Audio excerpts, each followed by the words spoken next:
Hello, hello, hello. We Hello. back like we never left, okay?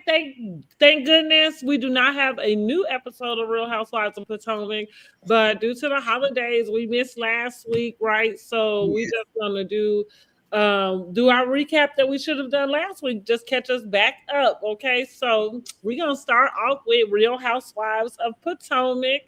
What was it? Season 10, episode 12. Yeah. 20 problems.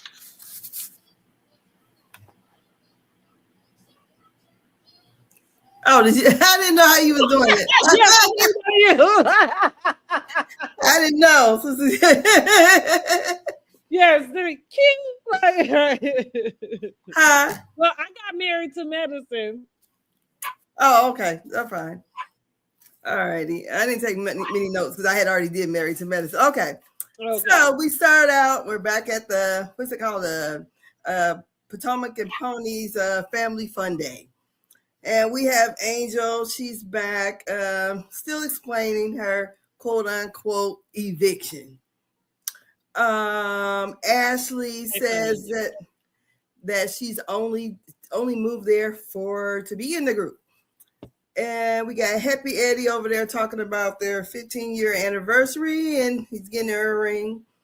And we got Sharice there. She comes over to Stacy and Timu, and Stacy's like, "Be gone."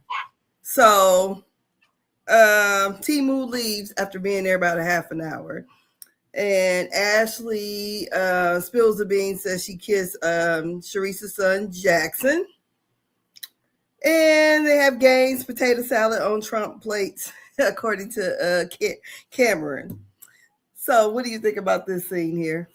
Well, um, none of it really mattered. Let's just get down to Ashley and Jackson. Shanice's son Jackson, right? Mhm. Look, everything else is just Potter or whatever, or whatever. What? You know what I'm saying? Like now I just saw a clip with Sharice talking to Carlos King. Yeah. And I'm just gonna say this because I put the comment on there already. Sharice is full of shit. First of all, let me say that because I don't know how you sat there with that girl and you had a straight face.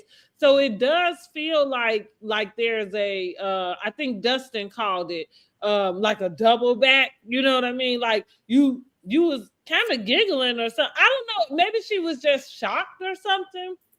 Um, but I thought, ew, first of all, and I was looking at Sharice kind of like, that's all you got for her?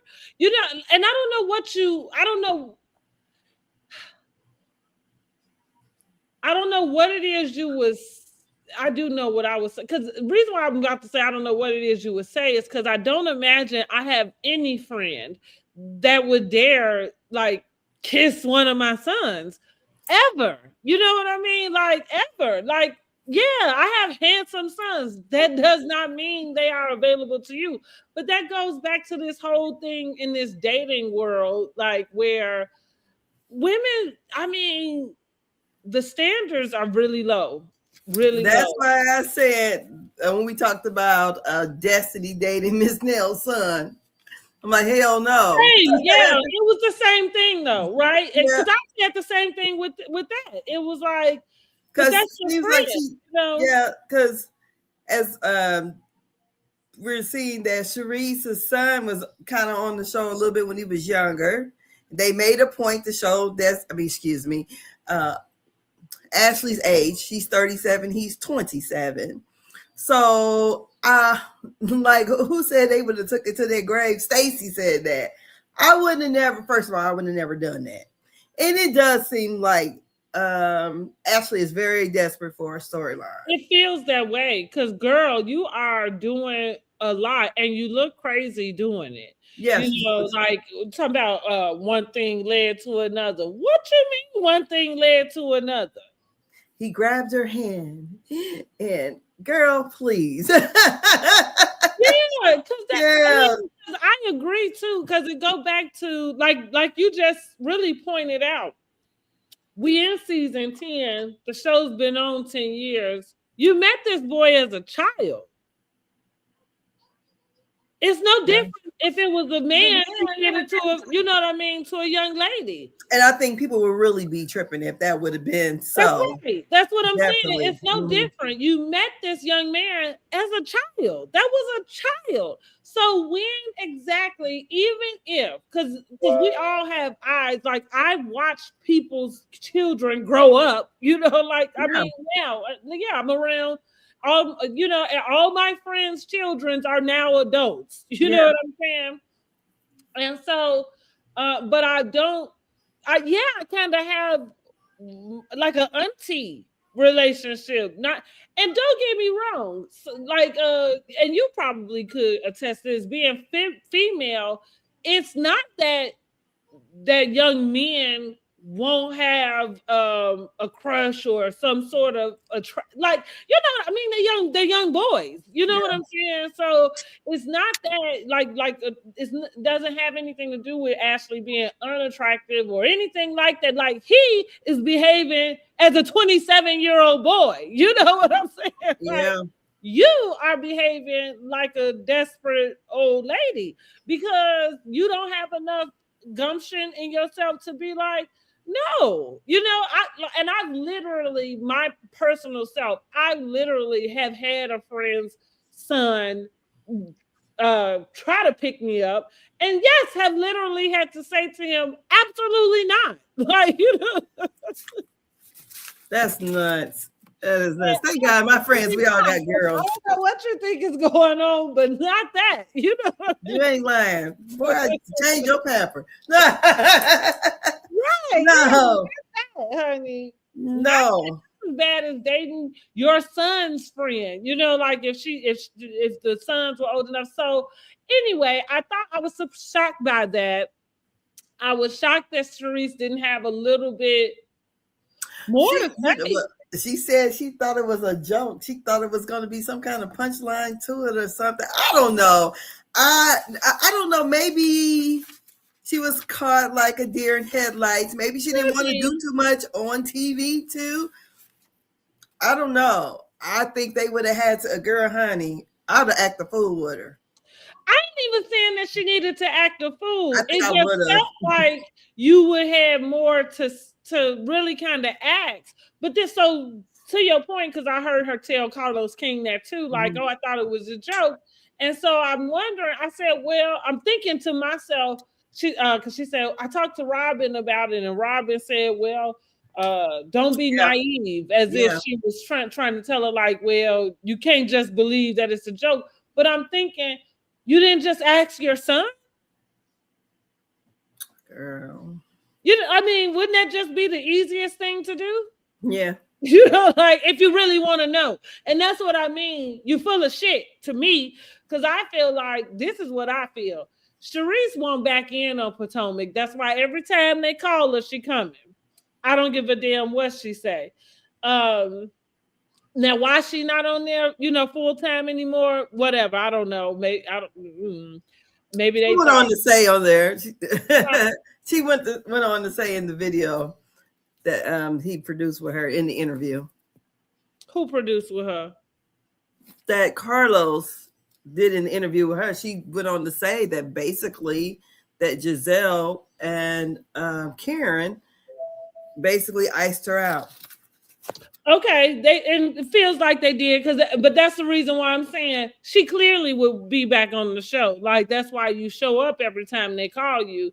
For the little cameos that you get, like you are there, like Contessa. Like, yes, me. So for me, I felt like her not saying anything to Ashley was kind of like a, like, you just happy to be here moment, which is like, that's the way it feels. Because that's the way it feels with Ashley coming to tell you that also. Even going there, even kissing your son, even, you know, having something more that seemed to she be alluding to that happened. Because she said, would you be mad if that was not all that happened? And I thought, what? Like, it's not bad enough that you kissed the boy? You mean to tell me? Go whoop that old right. You know, pussy on my son. trying to give him BD. Girl, I would have cussed her out. Lord, I would have cussed her out. Girl, you tell me there's more? You know what I'm saying? Girl, I would have did a whole Simone on her ass. Oh my goodness. I'd have got back on the show. That's it, because that's what, and that's so it felt a little bit like that for me. Like that's the reason why I think Sharice didn't say anything in that moment. Maybe she's just like you too busy, you too thirsty to be on the show. Or maybe she just real pulled up and she just really didn't want to. No, because we seen her act out. But I don't know.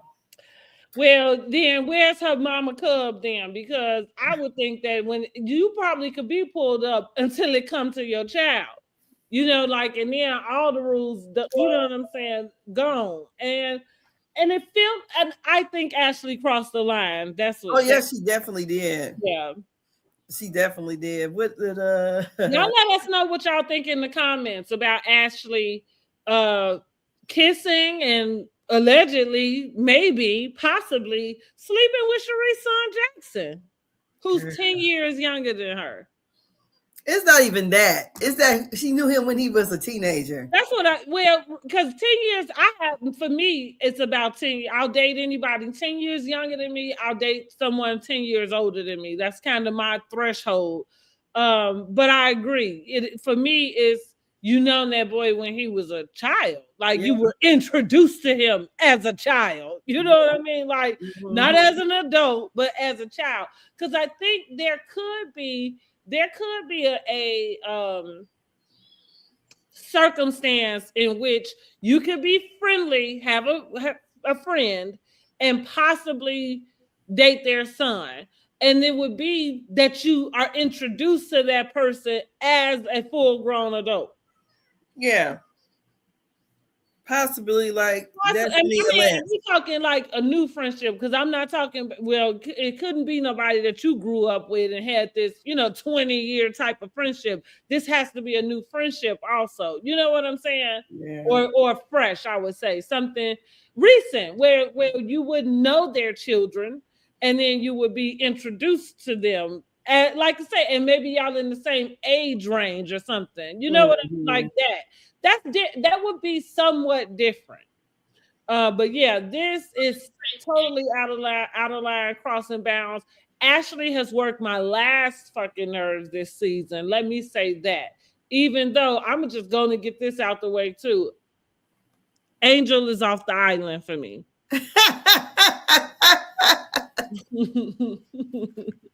You know what? I went back. I was watching the first episode, and how Angel was saying, she's the one people usually come to, and how she was so eager to talk about Stacey's breath.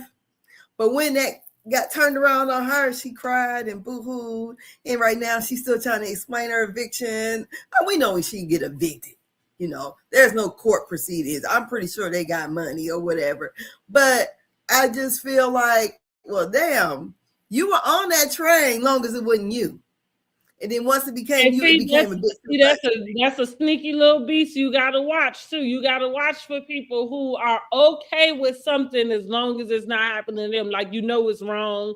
You know what I'm saying? But then, like you say, when they get turned around on you, like if it's something that's wrong, like I feel it's not okay, it's not okay. And I don't care like who it is that is happening to or whatever.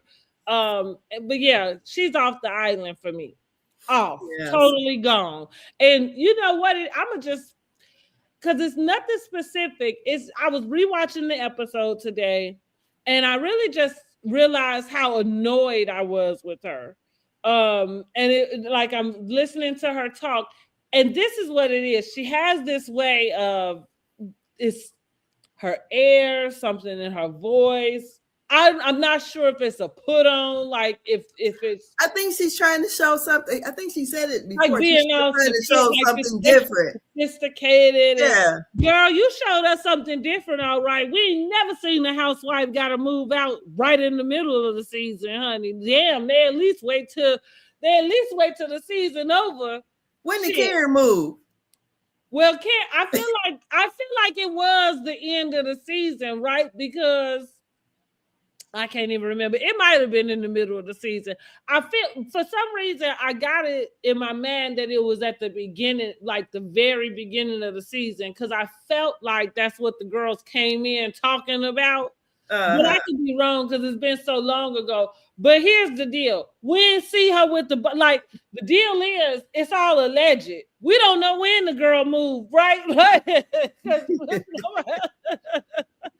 And the point with Angel is like the way the producers caught y'all with them boxes and stuff, it looked real evictish-ish.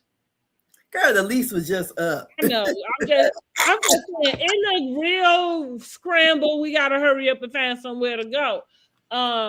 Ish. Okay, like again, I agree with you. We know y'all got some money, whatever. But yeah, that's my point. You walking around with this air and your nose up in the air. And it's like, girl, wait a minute. And for something like that to happen, like you saying, we know you haven't been evicted, so we'll take it out of that type of conversation to make it, seem like you can't pay your bills. Yeah. You're not even gonna have that. What we're talking about is the whole overall picture of it. Yes. Even as you explaining it, you're trying to explain it to other people like they crazy. Yeah, and then look, she tries to pull Tia to her side. I'm like, girl, go play. She didn't play any of the games. She didn't do anything. And she just, girl, I just would have just like, girl, I had to move. And then even if, she says that she didn't, because Ashley asked, did she come here just for the show, basically? She should have said, hell yeah. I would have. Why else am I here? She didn't watch the show. That's why her feelings were so hurt when Giselle didn't accept her as her little sister. I agree. Girl. I agree. But here I go. I'm done with her. I'm done with her. And it feel like lately I've been kind of dismissing some of these new housewives a little early. Usually I try to give them a season, and be understanding, like you in this new space, you know what I'm saying, navigating whatever. But with this one, I am done with you. Like, please move along, find her another place to be, because this is not it. Girl. So then we have the next scene is Tia and her family. They're having a family meeting, and we're talking about cleaning up and responsibilities and chores and all that. And she mentions about her half sister, and half sister, half brother, that her daddy, I guess, cheated on her mom because he didn't have an extra wife, and got 2 other outside kids. So that's pretty much all I wrote for that scene. Mm-hmm. What did you think about the kids and the little boy kissing in the mirror and all that kind of mess? I mean, we can move on from that scene too. It was just, to me, it was just a filler scene. So then we have another filler scene. Mm-hmm. The next filler scene is Stacy and Timu working out. Stacy wants a bigger butt. Timu don't like big booties. What I thought about with that scene, though, so I had just looked at Stacey's interview with Carlos King today. Also, I liked it; it was pretty interesting. But anyway, what I thought about, because when I went back and rewatched it, I said, Timu seems to be emotionally unavailable. I got a problem with that too. I seem to attract emotional, unavailable men. And it also seems like she wants the relationship more than he does. That's what I mean, right? He doesn't seem as, like, even when she said something about the butt, he's like, oh, I don't think so. Well, even with that, you didn't say, like, your butt's just fine. I don't, you know what I mean? Like, you didn't say something else that would counteract what I don't know. He's there, and that's what it feels like. He's just there. Yeah, it seems like she's putting on a lot for him. Yeah. I'm like, whatever. Whatever rocks your boat. That'll never be. That was it. That's it. Because I thought to myself, I wonder how long. And then when they start to talk about Arabella, and she said, well, Arabella's happy. That's all that matters. And so I had the thought, like, are they only getting back together? Like, because for the, like, is it not that you two want to be back together, or him at least? Like, is it him trying to make sure he's the dad? You know what I mean? And that's in the house and that. And also, I was confused. Had they told their daughter yet? Because I knew at one point you hadn't told her, but now you're saying he moved back in. So I'm thinking, well, what does Arabella think? You know what I mean? Daddy's home. She know that. I guess that's right. Is she supposed to be like 9? I think so. Let me go grab some water, y'all. I think so. So yeah, I think she's about 9. I know when my parents got divorced, got separated and then divorced. And in the separation, they got back together. Mm-hmm. But the divorce went through, so they just, we divorced, and they just took off. Okay. So in that situation, this was the early 80s. So it was definitely I think I was 7. So I definitely knew it was up, you know. So I'm pretty sure she's 9. She can make out what's going on. And, you know, parents was divorced. And even in the last scene, they were all together when they was eating pizza. And she was like, us 3 forever. Yeah. So I'm pretty sure she knows what's up. She knows they're filming. She don't look 9. She looked like she's about 12. She's a tall little girl. Yeah, she does. So I'm pretty sure she's a little bit more mature than, you know, the average 9-year-old. And I'm pretty sure she knows what's going on. So after that, we got Angel and her husband. They're moving things. They need to move things to the storage. She's planning the cast trip to Colorado to give them the outdoor experience. I'm like, these girls ain't outdoor women. You know, let's go back to that. That's why I said, bye-bye, Angel. Bye. Because that's another thing that annoys the hell out of me. How do you think you coming into a show that's been going for 10 seasons and you about to show them anything? I mean, not that you couldn't, but the way you came in, who you think coming along with this shit? You know what I'm like, girl, bye. Well, girl, they that's why everything she said tried to put on them other people from the real wags or whatever was going on in that wag circle. Somebody call her, go find the girl who was spreading the rumors, because we want to know. Because I believe that girl. Yeah. I believe that girl. Oh, yeah. How you behaving? I just hate that she gets stuck on one thing. And it's just, I mean, because when we go back to, going back to the family fun day, she was no fun at all.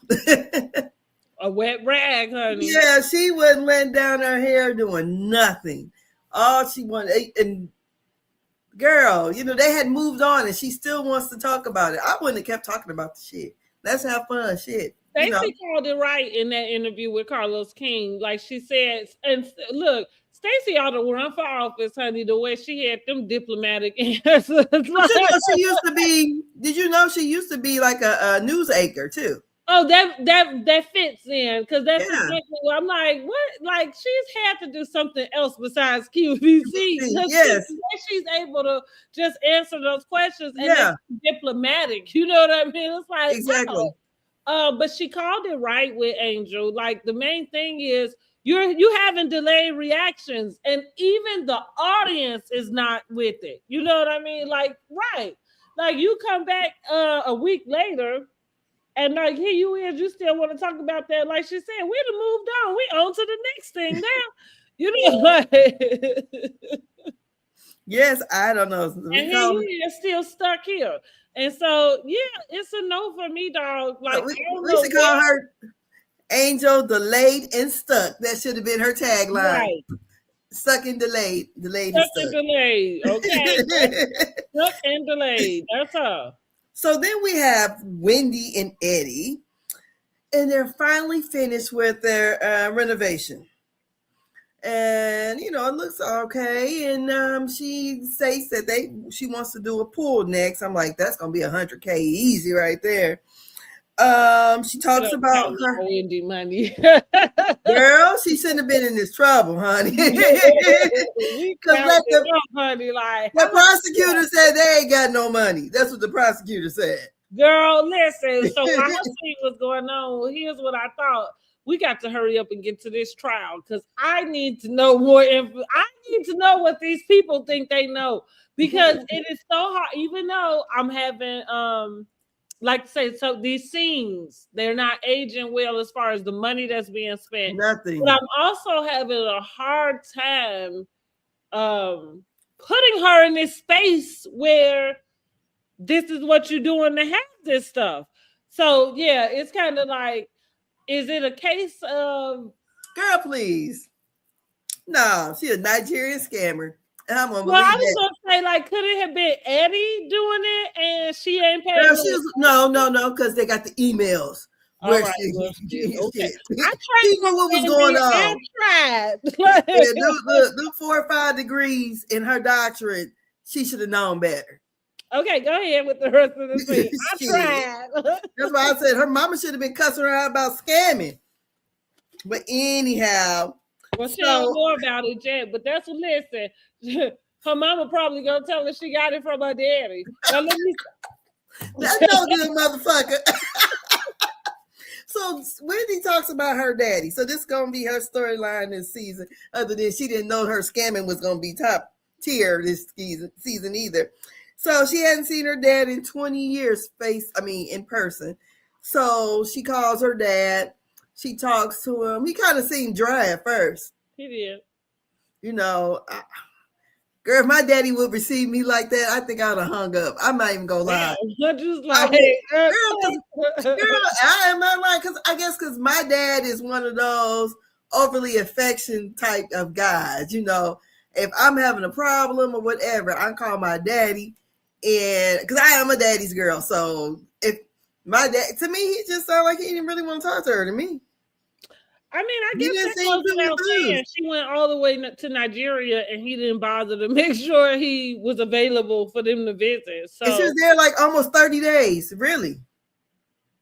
And you get a chance. I would have made it my business to see my dad. That's what I would have thought. That's why the rest of the conversation for me was a little strange. Now, I ain't saying that her mama was wrong, wrong for or right for going off the way she did. I don't know, but I get where her mama coming from because I get that too. I kind of felt the same way in a sense just from hearing the conversation. And even what you told us leading up to it, you said you haven't seen him physically in 20 years. You go take the kids to Nigeria and now you done got all the way to Nigeria. I can't imagine what's been going on for y'all to not have to be able to. I thought he was supposed to have been sick. Huh? I thought he was supposed to have been sick. So what did he have? What is that shit that was going around? Well, that's right. What you say? COVID. Okay. Yeah, Ebola. Shit. Imagine how you get all the way there. I could see there being a family that's like, we never been back to Nigeria. We haven't had the opportunity to go back. So no, I haven't seen him and he ain't been able to come here. So you know what I'm saying? That's what it is. But you got all the way there and y'all still ain't seen each other. Yeah. And yeah, I'm gonna put it more off on him because that's another thing too. Like, what's the fuck is wrong with these parents today that just because your children are grown, what make you think that you don't have to still be a parent? Like, you still a fucking dad. Like, so girl, a lot of men just go ahead and you know how these sorry ass men do. Because yes, a lot of them do. They'll help take care of somebody else's kid before they take care of their own. That's the truth. What you got? Okay. So maybe, he got other wives and other kids. So shit. Maybe that is what it is. Hell. He was on to the next one. Hell, didn't their parents get divorced when she was a little kid? Yeah. And she got a new daddy? Yeah, that's what she said. So I mean, I would leave him be. Yeah. Yeah, I would too. Especially he's not calling me. And that's my point. It's kind of like that's kind of the point. Like, why is it that you are the one that's having to reach out to them? Yeah. Like, it's a lot of parents that kind of have those ideas, and it's so late and dated. I don't even. My mom is one. I remember her telling me about her grandmother, which would be my great grandmother. And so she said, my grandmother never been to my house, like whenever she moved out. So she was like, every time I, wanted to see her, I went to see her. And okay, you know what I mean? Like that, right? I feel like there was a culture in which you did that. You was probably dropping your kids off to them, first of all. You know what I'm saying? Let's tell the truth about why you really was there and why she really didn't have to come to your house. But okay. But at the same time, she was older. And older. But that's what I'm saying. I think that for the time frame she's speaking about, there was a culture for that in which you're right, and families did that. But today, right, Granny didn't drive either. Huh? Probably the grandma didn't drive.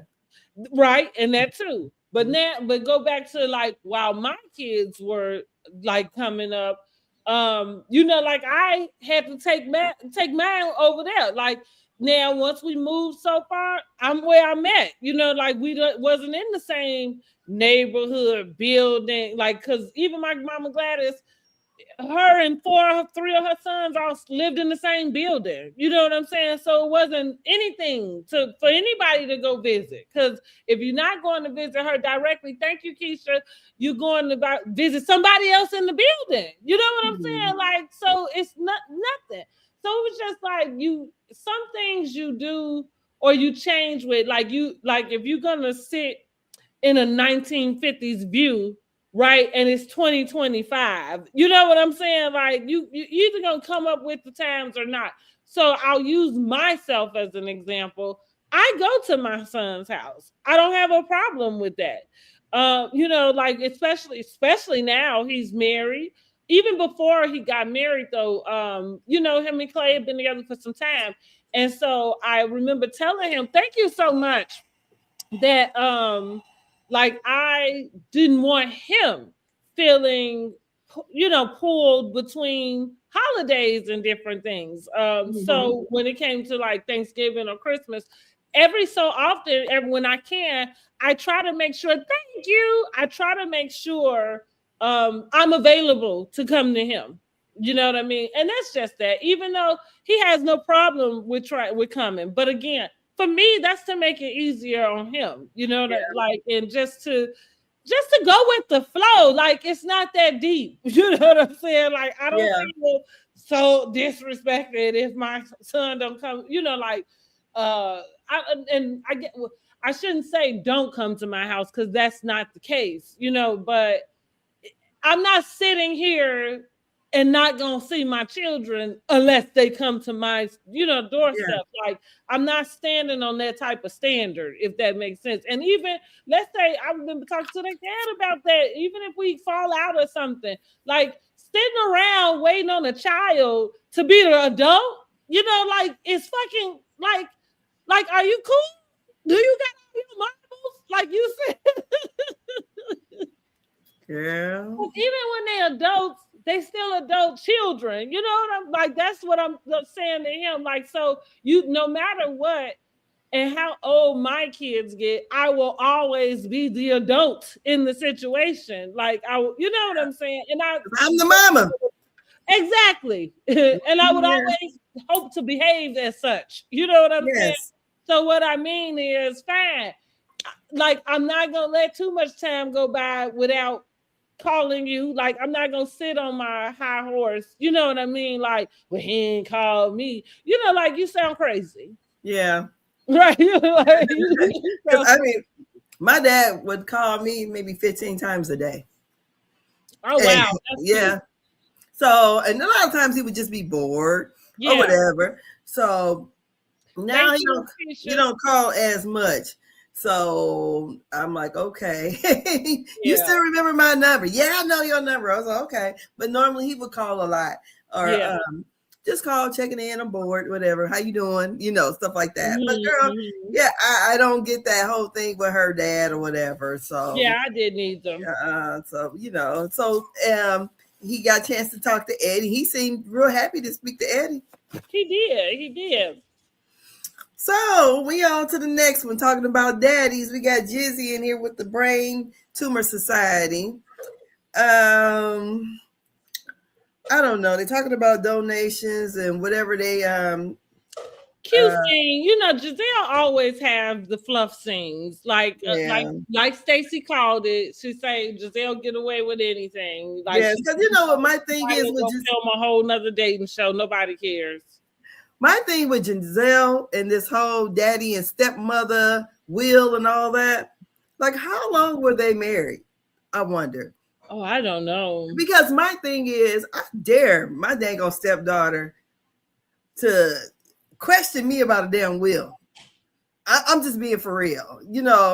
Hey, I can see if he was married to the lady less than, 5 years or something. But other than that, they were married a long time. I don't feel like that. The way I split up the money and the way me and him discuss or whatever, that's our business. It has nothing to do with you. I'm sorry. I agree with that. Like that. I kind of have. It's mixed. It's a mixed review because I don't have all the information about that other party. Like I don't feel like we have all the information about just what's what outside of, Giselle kind of saying they believe the will was changed. Like whatever the will said, she seemed to not agree with it. And even with that, I don't, unless I missed it or forgot, I don't feel like we have any details about that. I'm like, is he some kind of millionaire or something? Right, that's what I'm saying. So that's what I mean. Like, I'm feeling like I don't really know where to stand on it because I feel like I don't have enough information about it to say one thing is right or not. But ultimately, what I would just say is, like I said before, I wish people would just do the right thing. And so what that means in a sense, just putting it plain, is make it where his daughter does feel whole. But you made up a good point about there being other siblings. So it's like this big gaping hole. It's like we getting a piece of information, but none of it makes sense because we don't have anything from the other people that should be involved. Because wouldn't it be you and your siblings that are fighting this? It just sounds like she's all about her and her children. And I'm like, well, how much money did this man have? And how long was he married to her? And did he and her have any children together? Because I definitely would say it would be my thought, and this is because I've had to have this thought already. So I'm not even talking something, and we ain't nobody no millionaire, so I don't know if it was millions, but you might have to just let it be. You know what I mean? Like what I had to really, what I praise God and thank God for is that my blessing is not coming from the death of somebody. Exactly. Now, you know what I'm saying? So if somebody is doing whatever they're doing to try to get whatever they got to get, and it's, through the passing of this person, then let them have it. You know what I mean? Because if it would have been properties or stuff or anything like that, he would have gave it to her before he passed. Yeah, right. But so you see what I'm saying? Like somebody who, if you manipulating wheels and shit after the case, you know what I mean? It's kind of like, and that's just kind of my demeanor. I don't even want to be bothered with none of, you know what I'm saying? With none of that, because like, that's the good thing about God making everything good. You know what I'm saying? Like, because even in spite of that, like he can still turn that all around and make it good for you and your girls. Like, so sometimes I don't know if the fight is worth it. I probably would just feel like, oh, well, I mean, I don't know. But again, I don't know what that means for me to say that. I don't know what you walking away from. You know what I mean? I don't know, I just don't know either. Yeah. So the next scene is Kay and Greg. Picture frame. Girl, houses and mortgages. Do you know what I thought about with that picture frame? Huh? Have you watched Girlfriends? I ain't gonna be able to put it together. Oh, What episode is okay, because I watched it recently. That's why I'm like, it? but it reminded me of William when he was getting married. To which one? To Monica. Okay, the last one. Okay. And so Joan asked him what did he get her for a wedding gift, and he said he had got her a letter opener from Tiffany's. That would have been better than this picture frame from this fucking jewelry store. You could have at least got it wrapped up in the Tiffany box. I mean, damn. Like I told y'all, and every time we bring up Kierna, Kay, and this fraud Greg, every time we bring it up, I'm just gonna tell y'all, I don't believe them. Oh, she's trying too hard. She threw all her standards right out the window. Yeah, last year you had this man walking on the plank to get married. Now you don't give a damn. When did that happen? What Giselle say? What she say? Giselle said in her confessionals, you know, you're never gonna get this man to marry you because no, for sure. Yeah, you threw your standard out the window way too quick. Girl, I don't know. He must be what they call it, Smackavelli. He sure don't look like it, but if it is, good for her. He must be. It's got to be something because I'm just trying to watch, and I'm watching it, and I'm like, what is it? Either he got a whole lot of money or something, because I just can't understand her obsession with him. I think I know what it is. It's funny because I think more people. That's like I was saying about me. I have a way of attracting emotionally unavailable men. And I think more women do than not, because there's probably a lot of men that are, and even unavailable just means not even able, like not even expressive of their emotions, right? Mm-hmm. You know what I'm saying? So I'm saying that to say what she looks like to me is kind of similar to Timo and the Stacey deal. You look like there's something that's between y'all that y'all talked about, but you got to get everybody else to see it. Okay. Mm-hmm. You know what I'm saying? And that's where it looked like it's not working. And so to your point, it's like the only reason why any of us have any of these ideas is because that's what you gave us. You know what I'm saying? Like we don't know neither one of y'all. So you didn't have to tell us any of this, but now that you have, you know, here we are. So that's like to say, last year you was ready to get this ring. All of a sudden this year, you moving right back in this man's house with nothing. And here's the deal. Nothing's changed. So why was it that you moved out again? Well, she got a condo out of it. Did she get a condo, honey? She said the deed is in her name. I thought she bought her own condo. She didn't buy her own. That condo. She was renting it. Whatever he bought her is in her name. So then she asked about the house, and he said maybe 5 years they should be moving. And she asked about having her name on the deed. On the deed. Guess what? Going back to that's some extrinsic stuff. Like that's not even something you need to discuss on national television. Yeah, you know what I'm saying? Like if you're trying to prove, that's not nobody's business around. Not nobody in that room. Not nobody, you know, out in the streets. Like that ain't no. She's trying to prove that she's getting something out of this, girl. That's right. That's what I'm saying. That's for everybody else. So that's what I'm saying. Like it's like.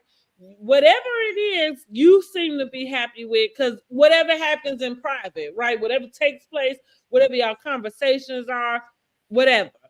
But on the flip side, you trying to convince us of it. Good luck with that, girl, because I don't believe it. Yes. So then we have Tia and her half sister. And let's go back to that lame ass picture frame. I think that was for me, that was the cherry on top that proved it, because even you went to a jewelry store and you walked out of that mother effer with a picture frame. So he actually bought the frame for the jewelry store, or he bought the frame from the box? I don't know. I thought for some reason I put my man with the bag and stuff that they showed with the name that was on, but maybe that was just me going too far. But I thought that's the reason why they showed it. I thought they was being significant about why they showed that bag. But I could be wrong about that, y'all. I could be wrong. I know she did something like a little reel on Instagram about some kind of picture frame or something.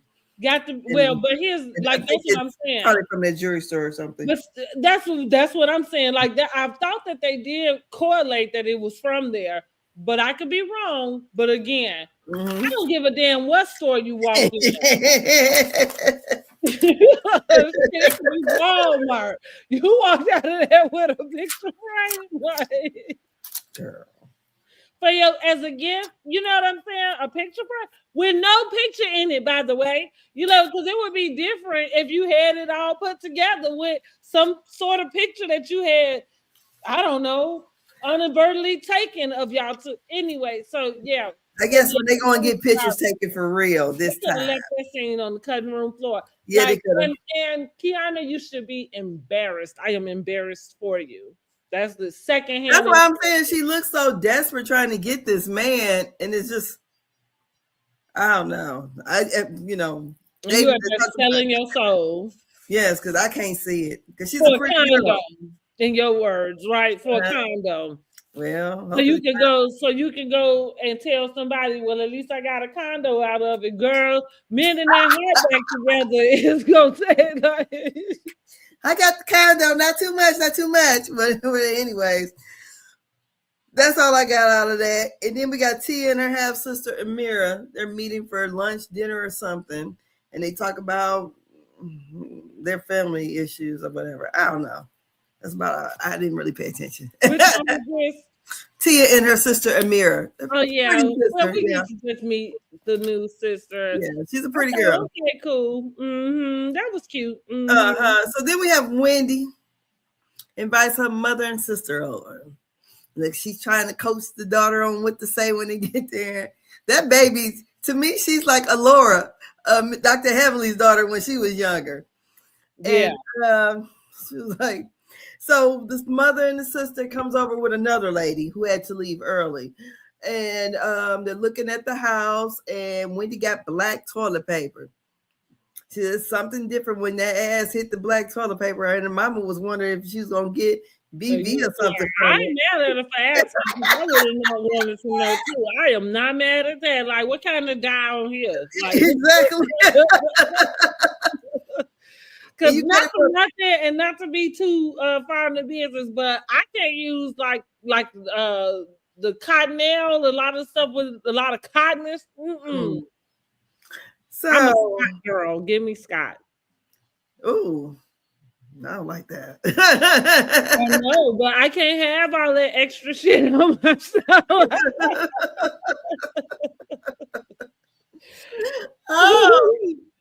But yeah, I thought, okay, Wendy trying to be extra with this black toilet paper. And, so the mom and sister, they're looking around, and Wendy tells them about her conversation with her dad. And the mom just lost it. She was ready to and go. She cussed her out. She's like, he was basically a sperm donor. I raised you. I had to work 4 jobs, she said. That's what she said, honey. I thought, wow. Girl, I couldn't understand. Only thing I really understood, she said, shut the fuck up. I said, damn. I don't think my mama ever said that to me before. Well, that's good. I don't think my mama don't really cuss. But that Wendy mother has a hold down with a thing she going, an altar that she prays at or something. And you telling your daughter to shut the fuck up. I mean, honey, it must have brought up some real bad feelings about that man. So Wendy was trying to, excuse her children because she didn't want her children to hear what the mama go in about the granddad. And I think she took offense to Wendy putting her finger up and everything else. I don't know. It went sideways real quickly. Yeah, mama went off. Yeah.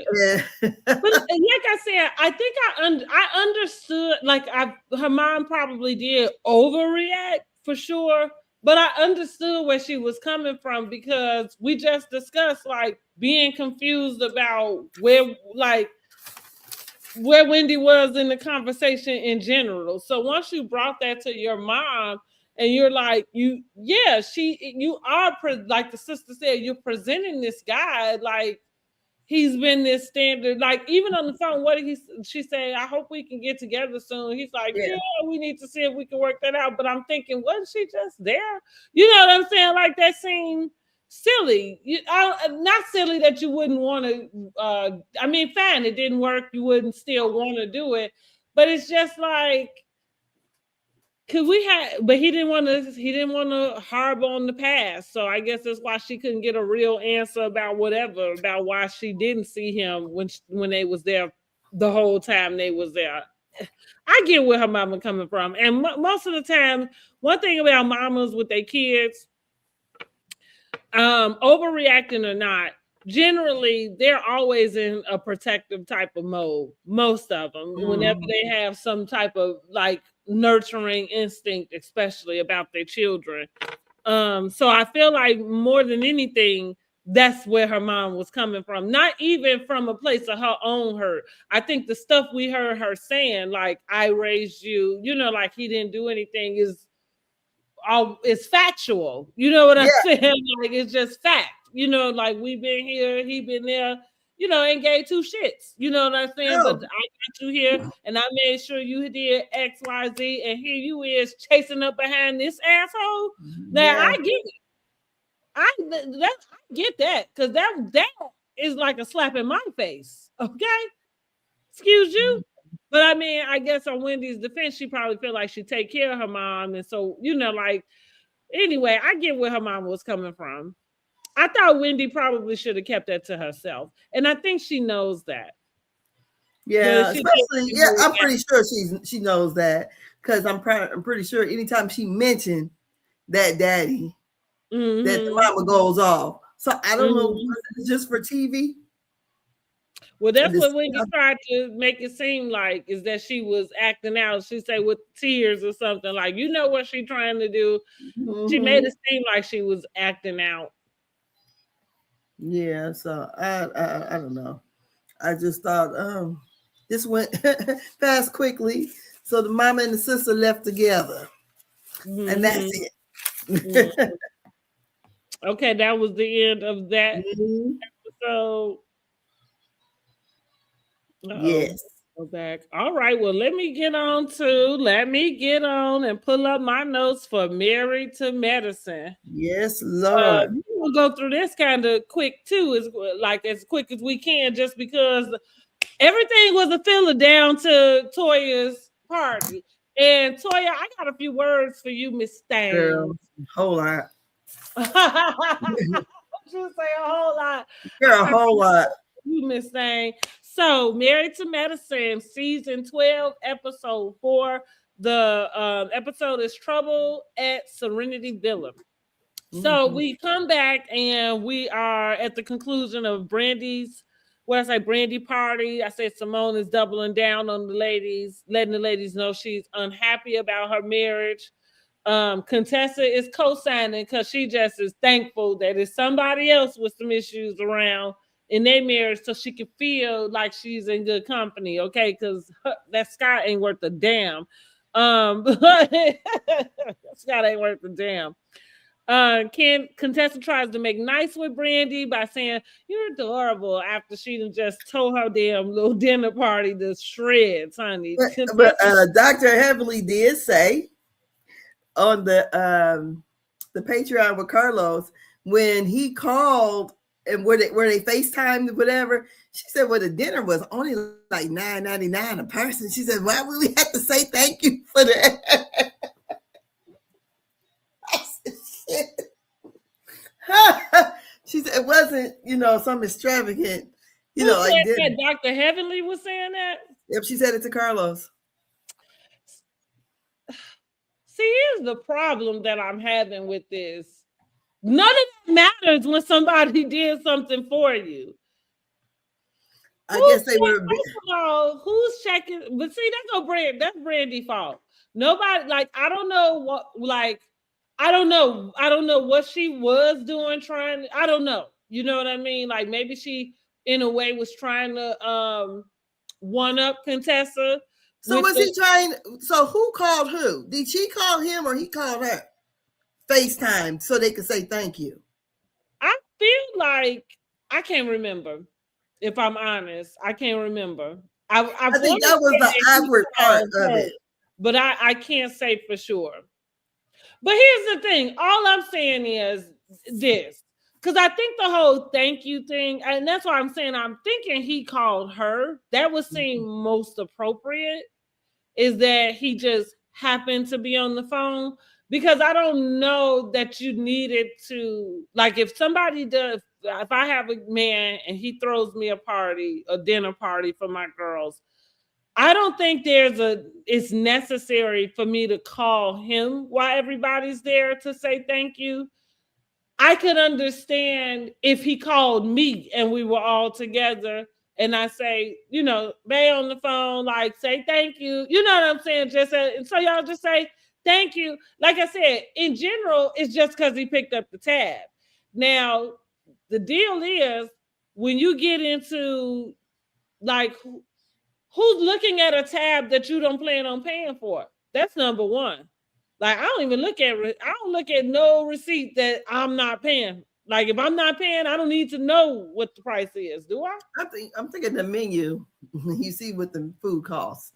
Well, did everybody order their own, or was it pre-selected for them? So like that's what we going into. That's like it's these details. I don't think it's really pre-selected. Like this man did something nice for all you heifers. So yeah, just say thanks. Thanks for the thought. And it doesn't take that much. Like for you to be putting a dollar amount on your thank you, y'all sound crazy. That's all. Ungrateful and crazy. Because $9.99 in person or not, he ain't have to do shit. How about that? Yeah. They could have paid for their own. And they could have, right? Because I'm not saying they would have been missing out on the damn thing. I'm just saying he thought about it and he did. So that is manners. You know what I mean? That's the appropriate thing to do, is say thank you. That's all. I don't know, like getting into the, I think it must have been a downgrade for where they probably would have ate at. I think so. Maybe so. But that's why I say maybe that's Brandy's fault. Maybe she went too far to do a one-up on Contessa or something. I don't know. Like, because how they ended up there in the first place, who knows? If that's her favorite, like, you know what I mean? Who knows? But yeah. I'm for Dr. Heavenly, and not that crass is anything Dr. Heavenly knows that she's not, or because she is. I'm just saying that's crass. That's so crass. A little bit. Okay. Yeah. Just say thank you and move on.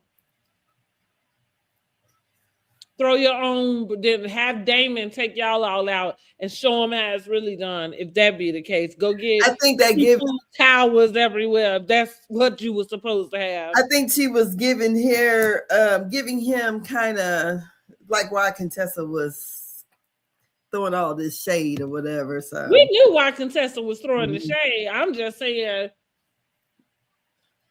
I think that's crass to do that. And I thought Contessa was crass, and I thought it was rude for her to turn around and then try to make friends, to make it seem like I'm just playing. Like, girl, you a hater. Like, you are a grade A hater. And the only thing is, you're really mad that your husband didn't even think to do that. Let alone whatever it is you know what I'm saying? Like, you feel like you able to do. But as little as you tried to diminish that, your man didn't even do that. So Contessa need to focus on that. Okay, but next thing, Eugene and Toya, they walking and talking. Toya brings up the boys sleeping late. It's summer break. They sleeping late, talking about they had their blackout curtains. Baby, them blackout curtains is heaven sent. Yes, you will be sleeping all day. Yes, you will be. You will not know the morning from the night fooling with them doggone blackout curtains. I love them. Eugene make a joke saying he wondered if that's why boys grew in the summer, which I thought that was a great observation. Me being the mom of 3 boys, they do, like, it's so funny that I couldn't even put 2 and 2 together, but it do seem like it happened like that. Like, they go to bed one night and it's like they one size, and I don't know, all of a sudden you're like, Like I'll never forget. I was look fucking there, Sean, and all of a sudden I stopped because I'm like, am I looking up? Like, That's exactly what we were talking about with my grandson. Because last year he was like at my shoulder. And now I'm like, and his voice has gotten deeper. Because my mom was like, oh man, it's time. Yes. And he's 12. So yeah, he's at that age where he grew real quick. But usually as soon as he come home from school, because he comes here after school, he goes straight to sleep. That's what he does, go straight to sleep. So but yeah, I thought that was a good observation too.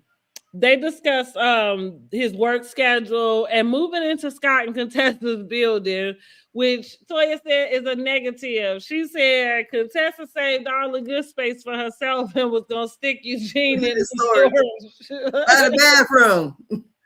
And look, I believe every word. Yes. I don't think it would have worked out well anyways. I don't either. Not with them being on the show. That would have became somebody's storyline. Definitely. And they would have always trying to be contestants anyway, but yeah, I don't think it would have worked out either. So she said they're not gonna do that. Toya begins to question why Eugene is taking jobs out of town.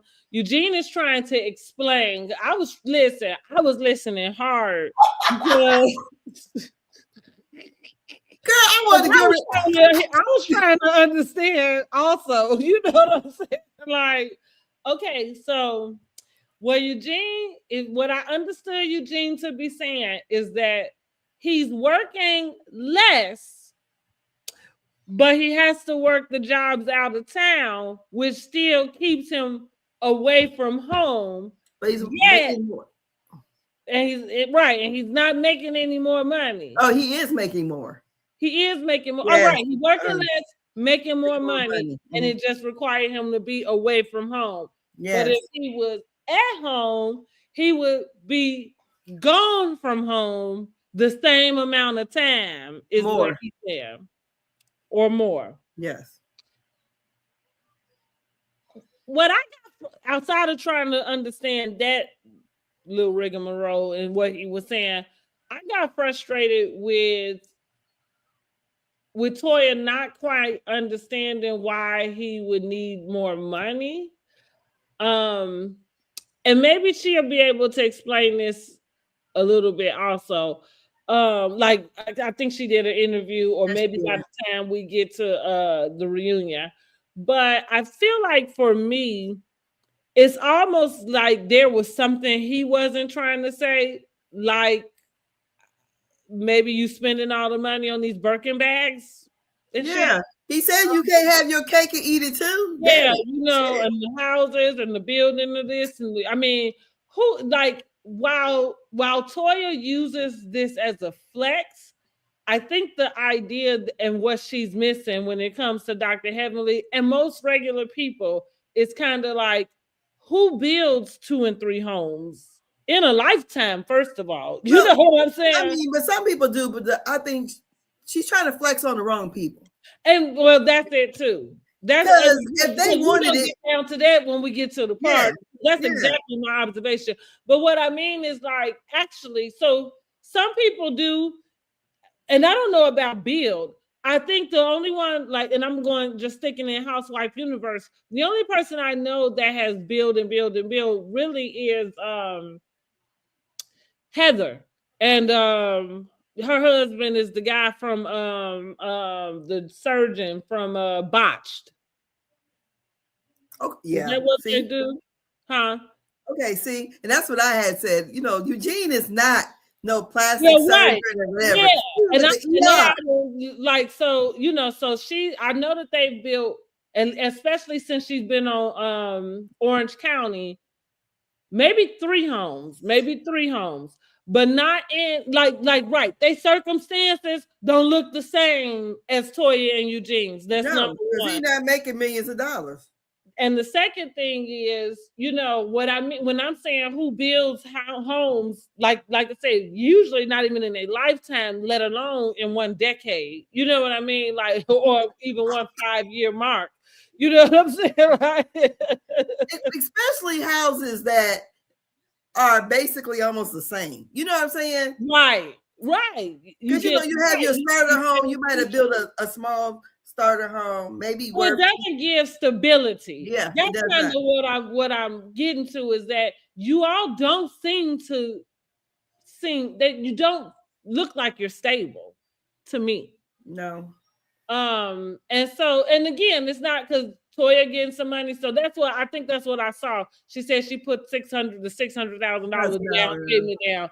Listen, I know damn well y'all able to move and shake the way y'all do because both of y'all are bringing in some money. Like nobody, like this is the thing that bothers me with some of these people. Like you ain't got to know. You ain't got to have the money to know how money work. You ain't got to have the money. Like I ain't got to have as much money in my bank account as they do to understand how much money it takes to have what you have. You know what I'm saying? And to understand that it's not just one person bringing it in.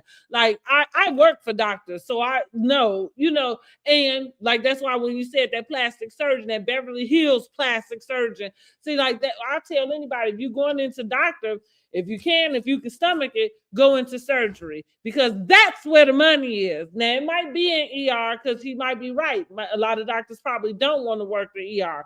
But at the same time, surgeons, that is where you find doctors that are millionaires because generally doctors make a good amount of money, but they're not rich. You know what I'm saying?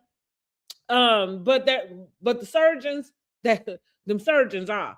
Or if they spend their money right. So, so they talked about that. I tried to understand, but like I said, I think for me, it was like I didn't like the way Toya was talking to him on that bridge. First of all, so that was kind of because she said answer the question, and I thought, damn, who you talking to? Like that. Look, I said that as if she said it to me because that's kind of I was like, who you talking to? Where is little Jamie? Somebody? Did I miss him? So that's that on that. What else let me see. With Toya not understanding, Jean says she can't have her cake and eat it too. How did you feel about that? Same. I'm sorry. I was just trying to figure out who was picking up my grandbaby. Oh, no.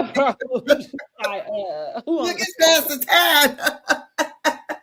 Now, what we're talking about, how she was talking about finishing up that scene and how she kind of told Jean, like, answer the question. Yeah, like, I felt like she was talking to him like a child.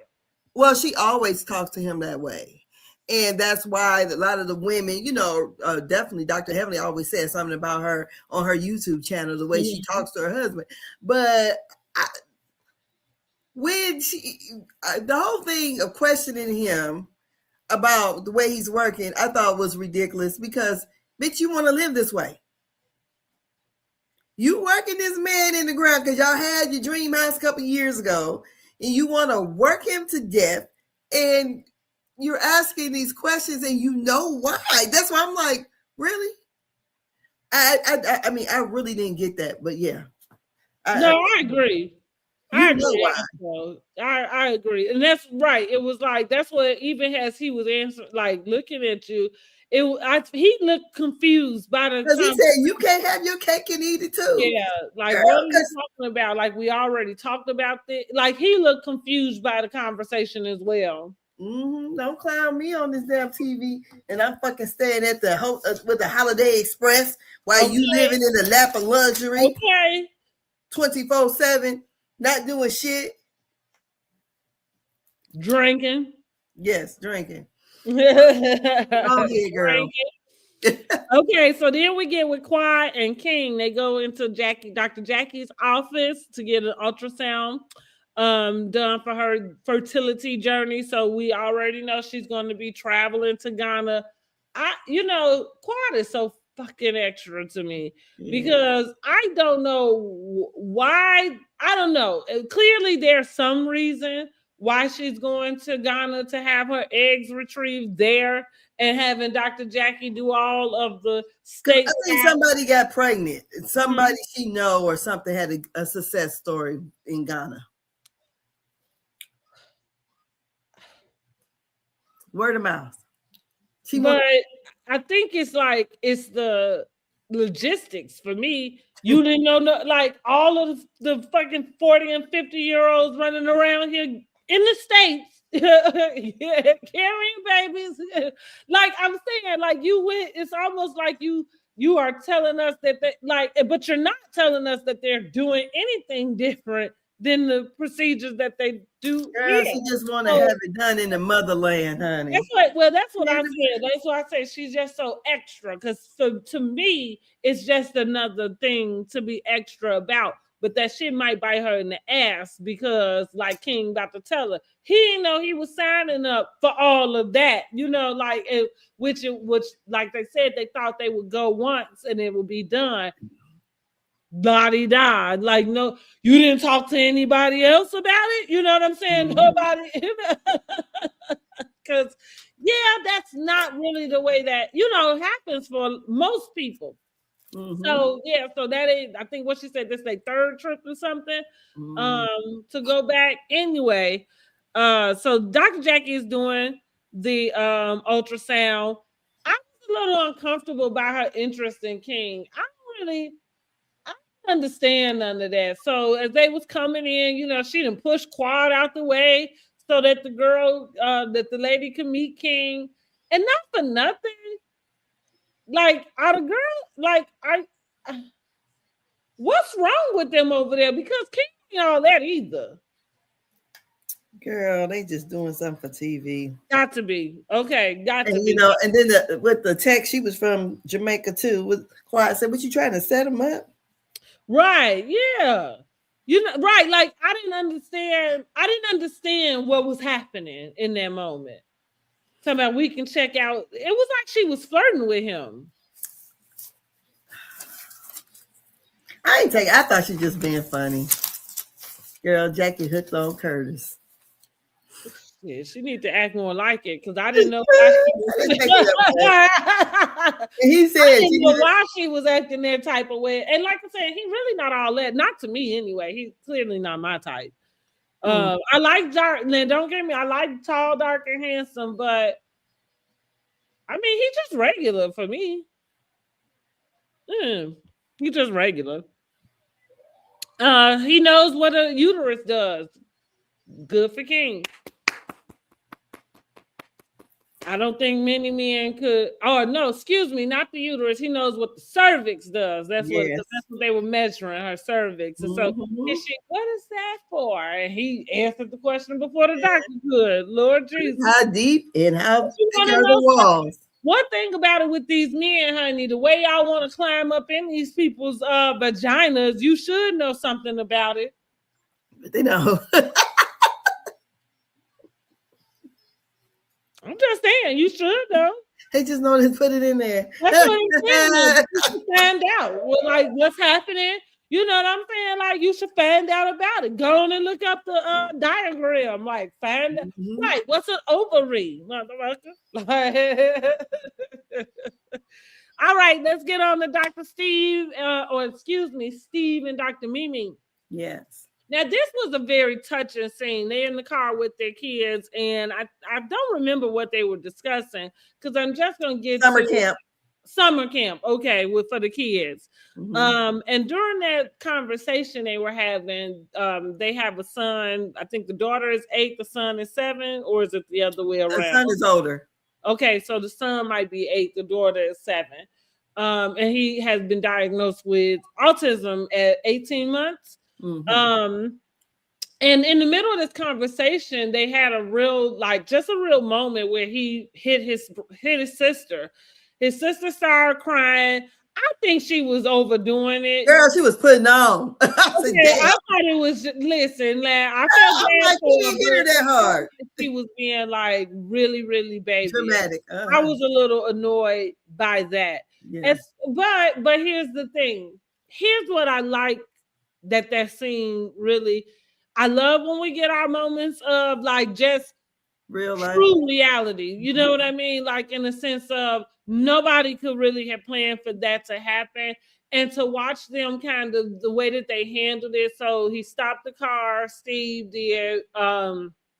He went around to, I think, did he go to his son? And I think the mom went, or no, maybe he went and grabbed the daughter and pulled her in the front car, in the front seat. And then mom came on around the back and got in the back with her son. But they made him apologize and made them hug. And what she was saying is that just having the special needs kid is not just like whatever the special needs of your child is, but how effective it is through the whole house, like them for their relationship and then the sibling relationship also. Because that's like I was saying, I felt like she was putting on, and it was kind of like your brother, like, you know what I'm saying, didn't mean it, and he meant it. Not that he didn't hurt you, but I'm thinking she was making sure he get in trouble. Yeah, that's right. Yeah, it was a little. Girl, she was putting on. Mm-hmm. Yeah, I said, look at this. She's gonna make sure he get a whooping. Hard, because that was just a gentle situation, and my heart went out to them because I don't know how. I don't know how difficult those things can be, and as difficult as what any of us go through who don't have any special need children. You don't have that experience of kind of that, the other side. And how trying that can be. So I thought they handled it as well as they could. I think it gave them a little depth in that moment. I thought so too. Okay. So Toya is having we down to the party, girl. She is having a skip work day, okay, which a day in the life of Toya. Right, that's what they say. Simone trying to figure out why she need a skip work day, honey. Like she don't go to nobody's work. Girl. But her and Eugene, they start off talking the guest list. She said she inviting everybody. Then she discussed the text exchange that they had in the group chat between her and Heavenly, where she asked, whose fake purse is this? Somebody left a purse behind at the dinner that they were at. Heavenly answered it was mine. Somehow that all trickled down to Heavenly talking about her husband love her and his dick is big. And well, she said the purse is hers and her house is paid for. Oh, right. That was the second part, right? Yes, man. Which I can agree. Like, so this is where we about to just get on and start discussing Toya. Because to your point, that was the first thing I said to my man when she was talking to Eugene. Like, oh, I'm nervous about inviting these ladies over. They always got something to say. My thought is, why do you keep inviting them to your house? Storyline. No, it's not a storyline. It's what you said. It's the fact that you have something to prove, but the people you have to prove it to, they're not the ones around you. So you came up out of the neighborhoods that y'all grew up in, right? And those are the people who would be impressed. Like with what you got. Not the same people who can go out and get the same damn thing. Exactly. That's what I said. It doesn't mean they can't get it. And that's the difference between sometimes the way people spend their money, right? Going back to what we're talking about with Eugene working his ass off the way he do. Maybe he don't. If you didn't go get 3, 4, $20,000 bags. And look, also with that text exchange, Dr. Heavenly, she don't really watch the show like that. She didn't know that she put the text messages up there. So when she was speaking to Carlos and he was talking about the scene and she kept kind of looking puzzled and she goes, what? He's like, you text her and they put up, she said, because the text threads that they have, she said, we all going to hell. She said, because that's how graphic they all get, So she did not know that it was actually put up on the screenshot of it. Okay. So she was like, oh, because she was, when he asked her about it, she was about to lie and say, I ain't say that. And then she's like, no, it was, she said it. But I think too, the same thing. Toya grew up, didn't have very much, evidently. I feel like Eugene probably grew up more middle class. She grew up very poor. And it seems like, okay, I done made it out of the gutter, and you want to impress these women. But like you said, these women can afford all that shit. So, I mean, yeah, they're looking at your house. Oh, it's a nice house. But that's it. And they didn't want to get in the pool because the dog died in it. I think, not to be funny, and this might have been where Heavenly could have went, I think they enjoy having a 401k, like maybe planning for after work.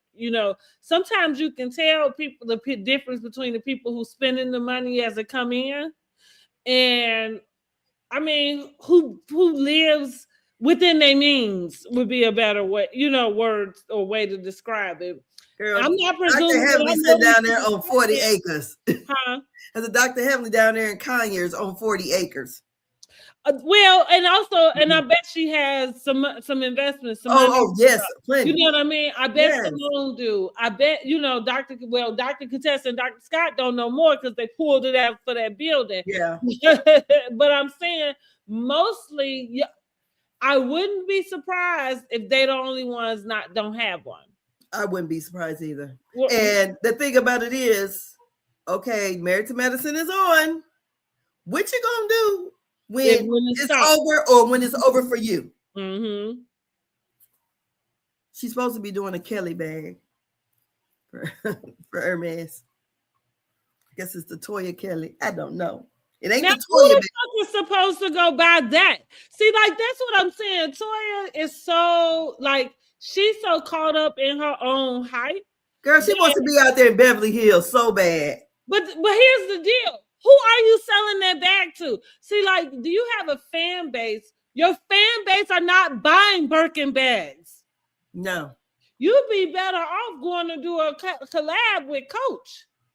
You do better off, Julian Burke. Michael Kors.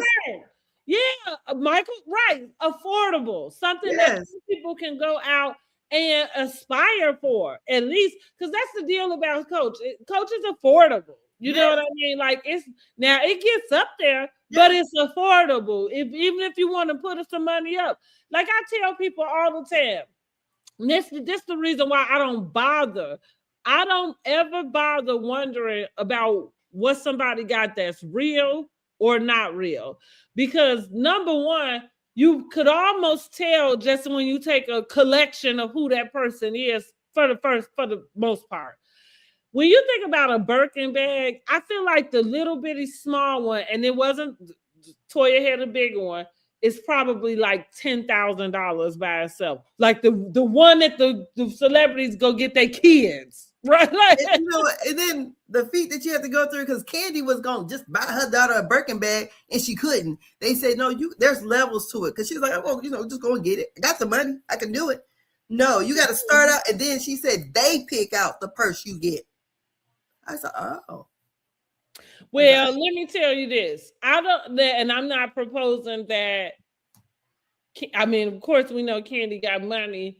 But what I'm just going to say, money talks. Right, like money talks. You might have a stylist. You might it is some crazy ass shit to work around getting them back. She said she got Toya says she has a guy. Right, that's what. Yeah. Right, that's all. Right, that's what I mean. Like, it's some crazy little shit to get in those bags. So I'm saying what one person might go through, another person might not go through to get their bag. That's it, and that's that. But my point in general, and that's because I love handbags, but I'm going to always be a Coach girly, just like Red Lobster is going to always be my favorite restaurant. I don't give a damn how many high-end restaurants I go to. I'm never going to forget where I came from. And Red Lobster is still it for me. I don't get crab legs from there. I just want y'all to know. But everything else I will eat. Like, them crab legs be honey. Like, look. Anyway. So I'm saying this to say, we're going back. Oh, when you are carrying around a handbag that's 10, 20, 30, and $40,000, your handbag, right? Do you know to be able to carry a bag comfortably for $40,000, how much money your life costs? Yes, and how much money you Your should have in the bank? handbag to cost that, we talking a whole people drive cars for $40,000. You know what I mean? So like you could easily add a person's life up if it was that important. So I'm saying that to say I don't really get into fodder about who has something real or not. So I thought she was crass for whose fake bag is this anyway, because to go back to what we said, I'm not sure that there's anybody in the circle you traveling in on that show that can't go and get them a Balenciaga, because that wasn't a Hermes. First of all, you know what I mean. You know what? When she did get her little Birkin bag and had that party, remember Dr. Simone said that's a private joy. That's right. Mm-hmm.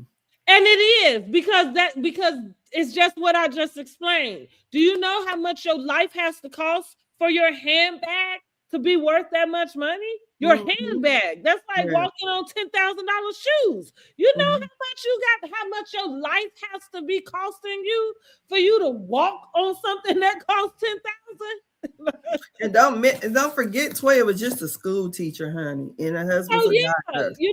And so, and that's the other part about her needing this validation with these labels and things. Like Audra just came in too hot, but she did call her out just to say, like you said, who are you trying to impress in this circle? Exactly. Like it doesn't have to, like every time Jackie come in, you clocking who ain't got this on, who ain't got that on. I'm not mad at Jackie for not spending $300 on a t-shirt. For what? So you can see that at Chanel? Bitch, fuck you. And a lot of times she probably Dr. Jackie probably wear her stuff where you don't see the brand name on it anyway. Dr. Jackie got Bluebills on. Mm-hmm. I feel like that, but it's no different than anybody else. People spend their money where they want to. Number one, not everybody has the same values in certain things.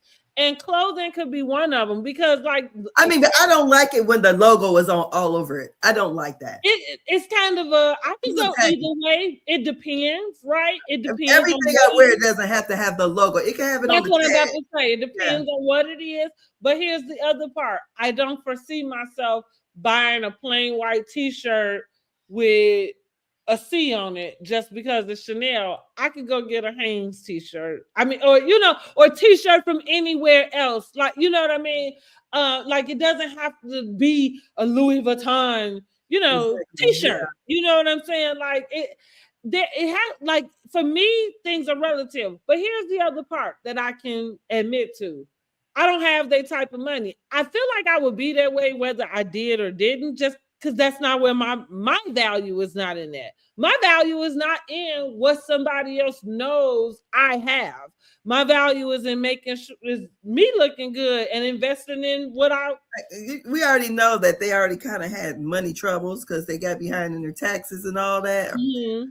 Or didn't plan responsibly. So I just, like you said, I don't know, but I feel like, because what Eugene said that Toya pays for all the vacations.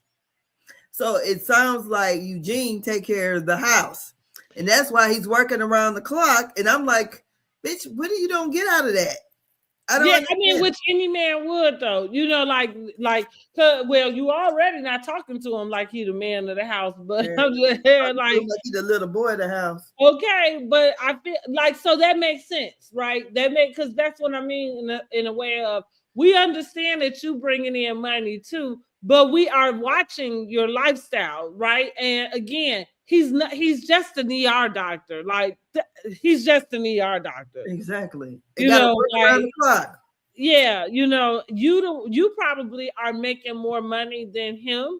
He said she was. Yeah, from being on the show. Like, exactly. That's okay. you know, but that's how we able to understand why y'all been able to pick up and move from this, going back to being able to do that. Because going back to what I said, money talk, right? So as long as Exactly, you but got your damn credit in a particular place, your ads probably can lose out on 40,000 here, lose out on this over here, because you ain't even, you know.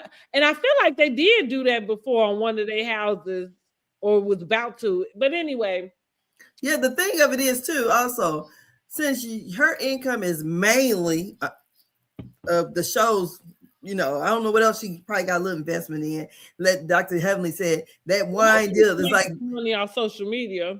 Huh? Hopefully she making some money off social media. I don't know. Dr. Heavenly was saying that that wine brand is just like her being a Avon salesman.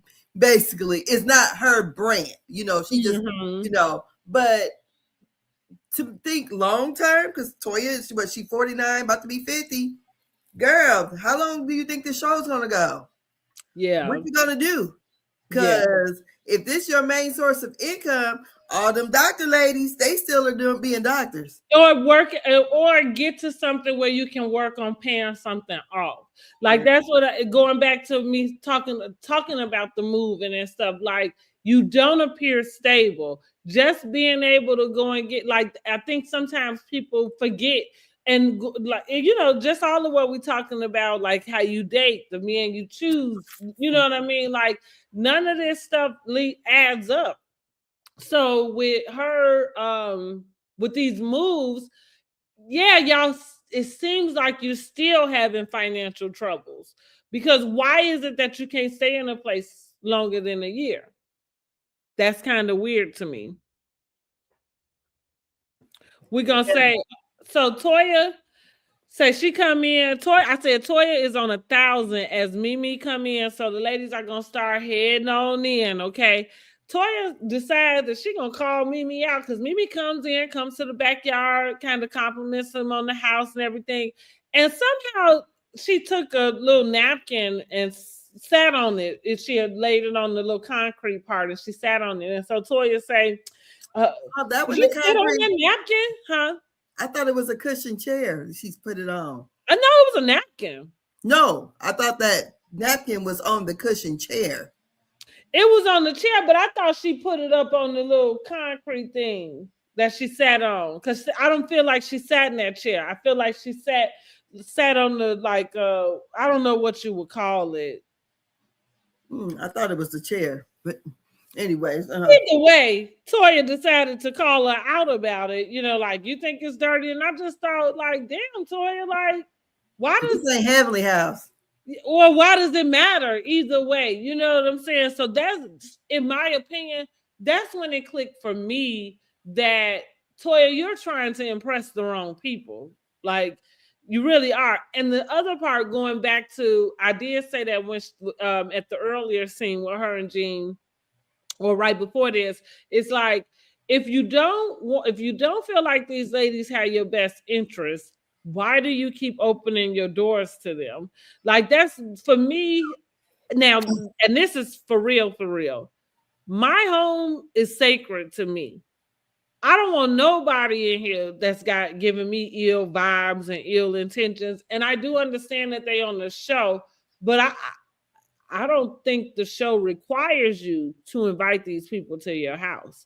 Like, there are plenty of things you can do. I feel like she invites them to her house because it's right. It's your show off moment, right? Yeah. And so take the good with the bad. In the words of Eugene, you can't have your cake and eat it too. You inviting snakes into your house. Why are you surprised when you get bit?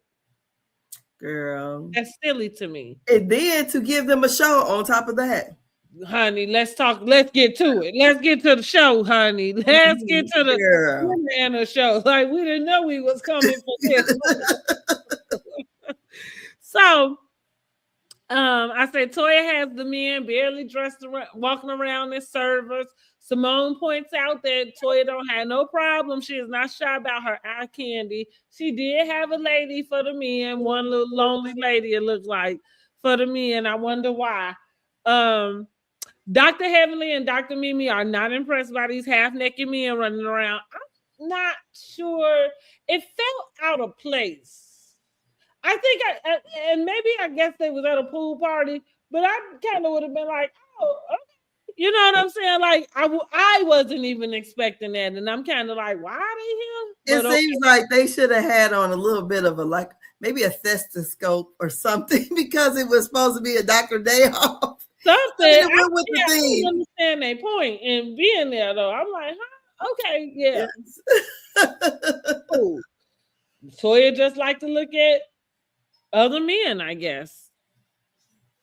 Okay. I guess that's what we get into. Yes. Okay. Mm-hmm.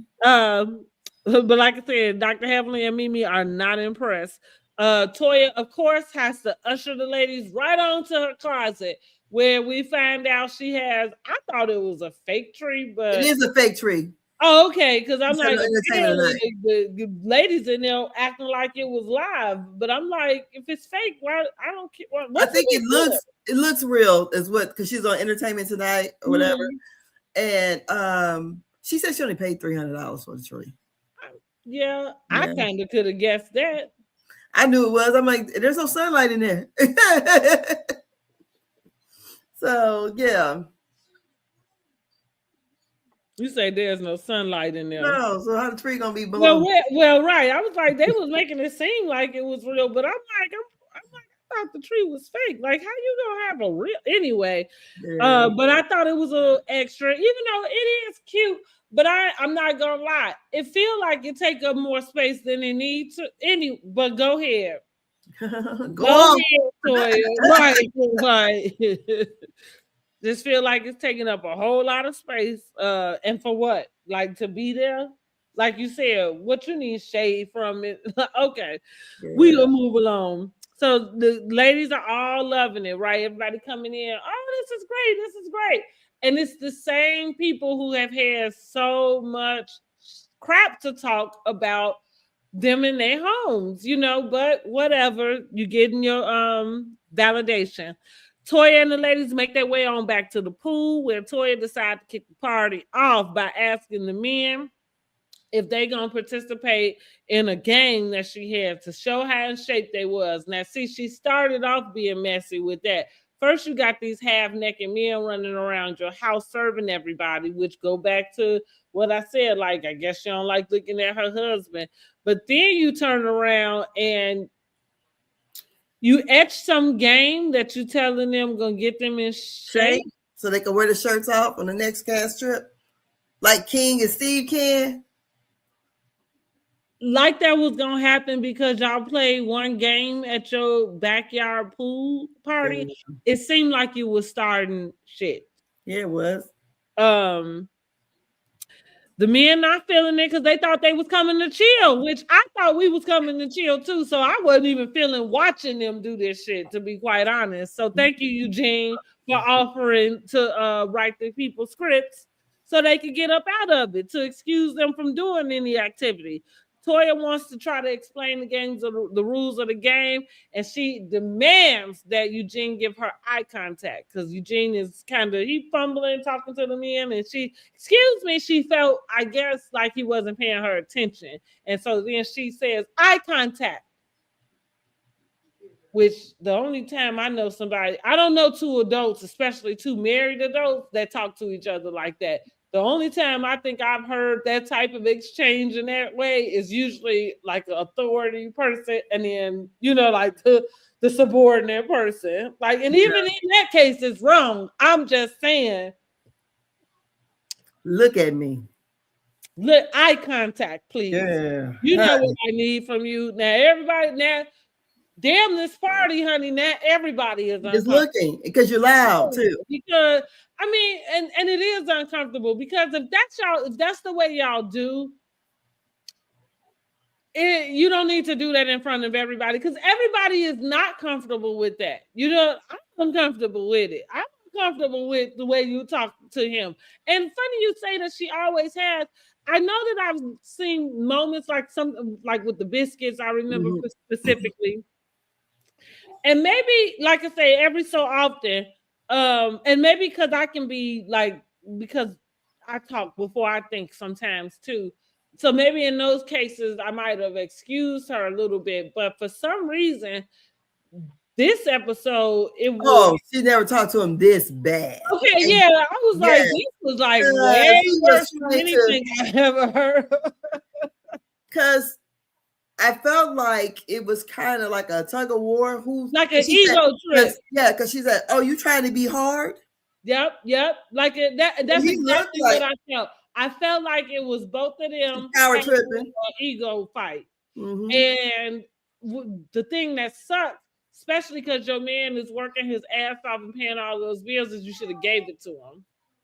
Yeah, they didn't want to play the game. They didn't want to play the game. You should have gave it to him. But she felt it more necessary to prove that she has her husband in check. I think that's we'll talk about chin check, honey. They getting chin checked over here too. Girl, I said, "Oh Lord, that." But the Eugene tried to pay it off because he clearly was embarrassed. Because because the man even said, "You gonna let?" Why is your wife talking to you? Yeah. And it was out of line and rude. Yes. And disrespectful. Very disrespectful. Very disrespectful. And I'm like, the whole party should have shut down because I know I would have got the hell up out of there. Because that was uncomfortable for me too. No lie. So Toya walks in the kitchen. Eugene comes in behind her. She goes off on him again. Don't be coming in try to be nice now. And he say, well, they went and discussed that exchange. She say, oh, I forgot that part because the second part is she said, tried to get him again to play this game. Eugene, can you please be the man of the house and tell your friends to come over here so we can explain the rules? Like that was out of line. Yeah, to be the leader. To be the leader, right? Yes, girl. Yes. And so in the kitchen, because remember, Dr. Heaven, she said, well, she said something about, I've been trying to get you to do it for 30 minutes. And Dr. Heaven said, why don't you just say, Daddy, because you get more honey. Get more flies with honey than you'll get, That's right. Yeah. What's like, what she said, talk to him nice. Yeah. Yes. Something like, right. Butter him up if you want him to do something that he's trying not to do. I agree. Girl, I would have packed up and left right then and there. I know I would have as a guest. Yes, I don't know what the hell they was doing. Yes, I was get about here. They're like they're about to fight. Yeah. I came for a good time, not for this shit. Yeah. What's that song? Killing my vibe. Yes, okay. Shit. But yes, for sure. She's in the kitchen, yeah. So she in the kitchen. He come in. So he's trying to explain I think asking her what's going on, what's wrong. So she repeats there was nothing wrong with what I said. I asked you to be the leader of the house and lead them in, and clearly you told him you took offense to that because you clearly think you are not or something. Yeah. Here we go again. There go another blow, low cut. Clearly she was drunk. Girl, she said she wasn't drunk. Girl, she was like 5 sheets in the wind. Well, I'm gonna tell you the reason why I know she was drunk. Because the whole subject matter changed. That's why I know she was drunk. Because that usually happen with drunks when they get into or not. I shouldn't say drunks, but that usually happens with people who get drunk and they get into an argument about something. If they can't stay on topic about what they mad about, then they drunk. Yeah. Right. Because the deal is, and I appreciate Eugene for even acknowledging, maybe he shouldn't have made the joke about the scripts or whatever. Because here's the deal. She was already sitting on eggshells because you are inviting people to your house who don't care about your house, you, or anything. So, which again is like what I'm saying. Why have them there? I had to make that decision for myself, going back to what we were saying. Sometimes you have to do, these are not, somewhat family members, but sometimes you just have to keep put people at arm's length, right? When I decide and realize, like, okay, you don't really have my best interest. No, you don't get to come and sit in my fucking house and break bread with me. Like, no, that's a very personal, coveted type of interaction. Like, you know what I mean? And yeah, inside my household, no, you don't get to do it. You know what I mean? Like when you, and that's the thing. So I'm saying that to say her being drunk just exacerbated everything. Like she just exploded. And it came out on Eugene because I agree with you. They was in a struggle. They was in a power struggle. Well, first of all, you put his nuts in a vice in front of all his male friends, which what's wrong with you? You know, because even if that's the way y'all do while y'all home by yourself, why would you do that to him in front of his friends? You know what I'm saying? But she was drunk. Anyway, where am I at? So yeah, she go off again. Oh no, because so he's telling her that the women felt they felt offended by what she had to say as well. Now that takes her all off. F them beads. Like, what you mean they offended? I don't give a F about them. You know, so and so. So she walk off. She got to fix her makeup. She go run to her closet, honey. That's her safe place. Okay, the closet. And here come, you know who? The try hard. Here come, you know who? There's a scene. Let me get in it. Like, girl, yes. She said she didn't mind being the bad guy. Baby, didn't I tell you? That's what I told y'all. That Contessa is gonna make sure she get in the scene, and it don't matter how she get in it. And Contessa in closets, let me just say, Contessa needs to stay her ass out of closets at this point. Because it was Toya's closet the last time. Contessa, okay? Yeah, it was Toya's closet the last time. It was Toya's closet the last time, okay? Yes. Contessa, you need to stay out the closet. You go in the closet specifically to start shit. Yes. So yeah, you come rolling up in the closet behind me and talking about some, Toya, where's the rules of the game? Me and Scott was going to try to play. Girl, did you read the room? Like, girl. If you don't leave that game alone, these people are somebody's about to get thrown in the pool. Like, and I think one of the things, well, I know Dr. Heavenly was saying none of the people there wanted to get in that pool. Yeah. Because the dog had passed away. Oh, okay. Oh, well, hell, what the hell? And yes, she said that's why I think Toya wanted to do a game or something because nobody was interested in getting in that pool. When did the dog go swimming? Like while they was all there? Remember the dog died in the pool. Oh, that's right. I forgot about the dog already. Girl, they had a whole funeral. I know. I just totally forgot. Here we go. When did the dog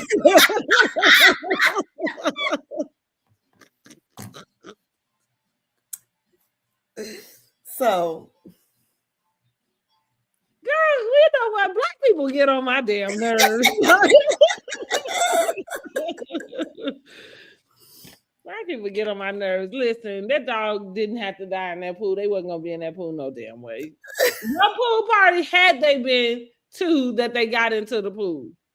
No. That's right. Okay, that's her friend. Right. Like that's why I say they wasn't gonna get no pool. It don't matter. So yeah, Toya's in the closet talking to Contessa. Shit started Contessa. Kick it off. Try hard. I'll tell anybody what they need to know except for my husband. That's the only one I can't talk to about my feelings. Telling Contessa how she wanted Mimi and Heavenly to leave. She felt like they didn't have her back. They was talking about her. And that's what I mean. Like that, I was like, that's how I felt like. I said, Toya drunk. Because I didn't associate what you just did to Eugene out there with having anything to do with Mimi or fucking Heavenly. Okay. Girl, so they was watching her like they was watching TV. Right. Well, But shit, you giving us the show. Right. Like, you giving a whole damn show and you mad because we watching. In disbelief, mind you. Okay. Like, is this happening? Exactly. And so Contessa stands up like, you want me to tell her? Because I don't mind telling her. And we know, Contessa, I feel like it was two things. Because you can't wait to have something to be able to go and, hold over that lady's head. But also, you need your moment in the scene. Because up until that moment, we didn't realize she was there, right? Yeah. So Toya say, "No, I'm gonna go talk to my husband." That's what she say. So, honey, she proceeds to go out to the back to the pool, and then cuss everybody out, honey. The whole damn lot of them. Everybody, like, that's again how you know she was drunk. And listen, I had my moments, so I've done something maybe similar. Girl, even in 100, I try even the interviews. But even the interviews she's done after, she still is blaming Dr. Heavenly. No, F that. Because I don't know how you got from one place to the next place. Dr. Heavenly didn't start none of that. Right? But the reason why I'm thinking she, going back to why I said she focused on Dr. Heavenly, is because that was already your issue while you was inviting these people. See, that was the key, was that you wasn't supposed to invite them. That's it, and that's that. But you did, and you lashed out like that. That's what that was. That was, you lashed out on every fucking body. Because remember when Dr. Heavenly arrived to her house, she asked Dr. Heavenly, "Are you still mad at me?" Mm-hmm. She's like, "No." Mm-hmm. And the thing is too, I think Toya started the shit. To me, Toya does the same shit. Just like when they was down there at the dude ranch, she started all that shit. It went all the way left, and she got mad at everybody else. You brought the shit. I agree. So, and she instigates shit. She called people fake all the time. So when somebody says something, and I like Quad said, when you go to somebody else's house, I said, because if this would have been a cast trip, it'd been different. But we at her house, and you decide to cuss everybody else out. Girl, I'd have left way before that. Well, that's what I'm about to say. Shit, what old girl say, and what's love got to do with it? You ain't got to tell me for once. You wouldn't even have to get it out your mouth, because by the time you got ready to tell whoever they had to leave, the door would have been closing behind on my ass. Okay. So when Dr. Heavenly said, "I'm about to go," you ain't got to tell me. You got to tell me. You go get my fake purse. And I'm out of here, like, and also, and I'm this girl, like, because I'm petty too. You put me out your house, don't you dare think I'm coming back. Yes. I won't ever be back. No. Promise that. Like, shit, promise that. But right, like, you try to be on your best behavior when you in people's houses, because you step out of line, you up out of here. Mm-hmm. Done. You know what I mean? But I think Toya she really did lash out. And instead of, like you said, keeping it 100, saying that you lashed out on your husband first. And again, maybe it was because you still had this tension, which I do think that was the underlying, that you had this tension with the ladies, like, about your houses. And here's the feeling is right. You're right to feel that, because outside of, I'm going to say, Jackie, probably Simone, and I'm thinking that's it, or Mimi, and whoever the new ones are, but the rest of them, they've all had something to say. Even right down to Anila. Y'all got mad at them for showing up as movers to the costume party. Yes. And remember, she moved because Anila built a bigger house than her. So that's when they packed up and moved. Yeah. And see, you in right. Yes, but you in a competition with the wrong person. Then she got mad. Was it at Cecil or something for laughing, or it was Eugene that was mad about him for laughing at it? And like you said, it was funny. funny and true, because the best kind of jokes really do have a tinge of truth to them. So it goes back to what I'm saying, like moving 5 times in the time frame that you did. I don't give a damn how much money you got. It don't feel like that's stable. It's like, who y'all running from? Right? Like Cool. Dr. Heavenly says, it looks like the last, not the house before that, but the house. To keep it all in perspective. But even that, like as much as somebody could take that as shade, maybe she was being shady. Or maybe that was the truth. You know what I'm saying? Like the God honest truth. And it's not me that's making it shady. It's your shady ass moves. Girl. Because y'all do move like y'all in witness protection. Girl. The only reason I can't even understand is because we can see y'all. Yeah, right. But I don't understand why Eugene lets Toya do that. See, I mean, because like somebody should be like, no, wait a minute now. I think it's the age-old thing about she got somebody who want her more than she want him. True. Okay. So yeah. That's the only reason why she can talk to him like he's less than a human. Well, I'm gonna tell you this. What Dr. Heavenly said, and what I said also too. I'm like, women is watching that. You know, a lot of women been saying, because Dr. Eugene is not a bad looking guy. You know, he's square. He's goofy as hell, but but he like, you know, and I'm pretty sure that a lot of women would be younger because she's older than Dr. Eugene, prettier, that would get with him and would treat him better. So I think at times when you put out this, you know, like, I'm just gonna just treat him like shit, because that's what it seems like. I'm just treating him like shit. He gonna deal with it, and then work the man to death. So I just feel like, girl, you better watch it. Beauty only lasts for so long. I mean, I guess she feeling like she got it. You know what I mean? Like, so, I mean, I don't see no signs of him getting tired. I don't know. You know, people gonna only take so much public humiliation too. It's a lot. Like we said, like with Toya, like, I don't know. She should. I am disappointed in the way she spoke to him.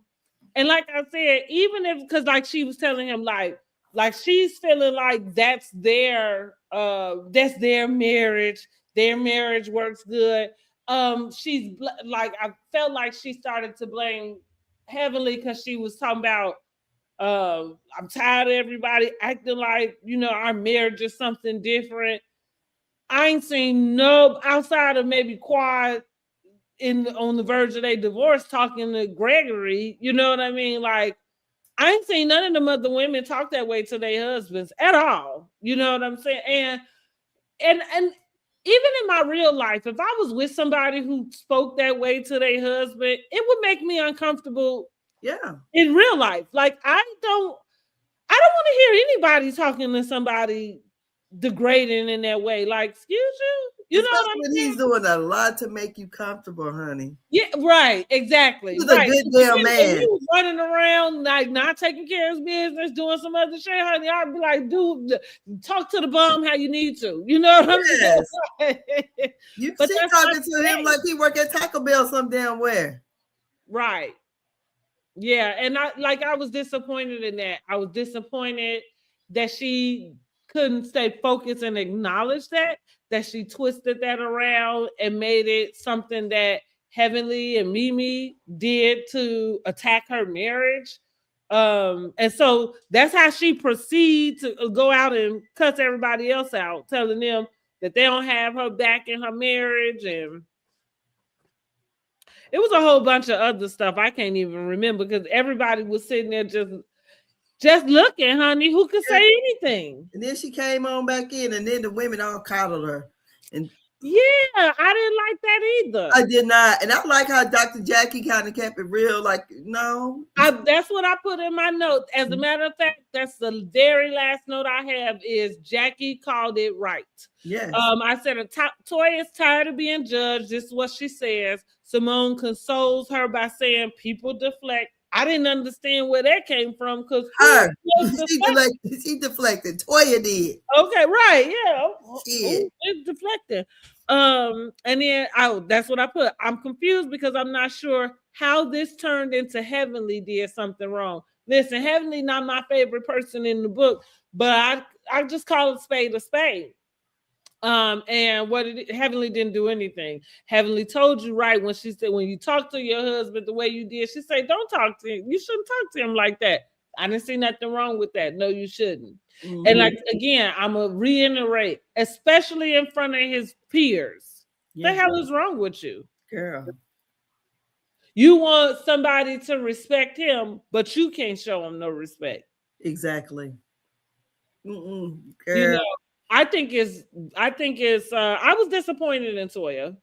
And I think Toya needs some counseling. She needs to put that damn tequila down and get and get somebody on the line to help her with even whatever that validation thing is. Because you're not even in a group where you have to prove yourself. I can understand her, that was and that's why she's going to that first season, her and Mariah getting into that fight. That was something that she was holding on to, and that's probably what she's still holding on to, is not feeling like she's good enough for Eugene. Or not her not feeling that way, but feeling like other people think that. Oh, yeah. She's probably looked at, or maybe, even that's why she and I wonder materialistic. Huh? I wonder if it's his family. That was I think it's her own inner thing. She's from Detroit, probably from the hood in Detroit. And it's something she has to work out within her, because you don't have to prove nothing to these ladies. Right. And you don't have anything to prove to anyone, though, in the group. Yeah. So if you want to just made it out of whatever. Yes. Whatever it is that you obtain, whatever you have, you are in a circle of people that can obtain and have the same thing. Y'all on the even. She said that they jealous. They're probably jealous. Who? Because she was talking to the man about the bags, and she's doing the Kelly bag, and whatever, and the women probably are jealous. I'm like, what the fuck? But I'm going, and the Kelly bag, that feels like that's just to say that you did something, because it goes back to what I'm saying. Who are you even selling? You're not going to sell it to your friends. They don't even carry the bag. Who's buying this bag? Your fans? Yeah. Do you know who your fans are? There you go with being out of touch. Girl, you had to see the video. I mean, the interview she's doing. Girl, you would think. What'd you say? The whole damn interview. Girl, you would think that this bitch is. Lord forgive me. You would think she on Hollywood Housewives. You would think that her husband is some big time cosmetic surgeon. He ain't even an anesthesiologist like Anila husband. Right. Because those surgeons and anesthesiologists make good money. And the good thing with anesthesiologists is their schedules are different, because they ain't got to be there that long. Exactly. He don't even have his own practice like Dr. Jackie or Dr. Simone or Dr. Heavenly. That's what Dr. Heavenly is like. Well, I might go ahead and look at it, even though I don't need to. But I she needs. He's did like two of them. One with Entertainment Tonight, and the other one with the Tia, whoever, whatever. But she's talking about the one was with the purses, and the other one is the guy is Entertainment Tonight. They're in her closet, and she's talking. I was like, oh Lord. Who does Hermes even think that Toya from Married to Medicine?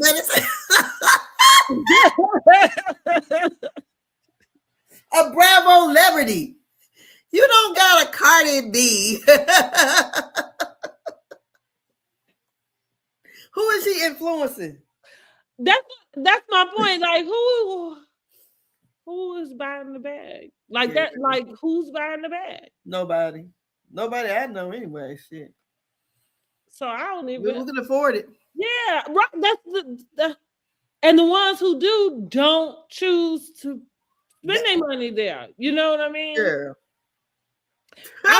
with them. If I buy something from Hermes, it'll be one of their blankets. It'll be made from the plateware. I like the plate. Yeah. Like stuff like that you could, and not to say I understand, like I was talking to a friend of mine about luxury bags and stuff. I understand it. You know what I mean? I like to say I'm a bag and shoe girl. And so I get that some of those things can be investments, right? Or investment pieces.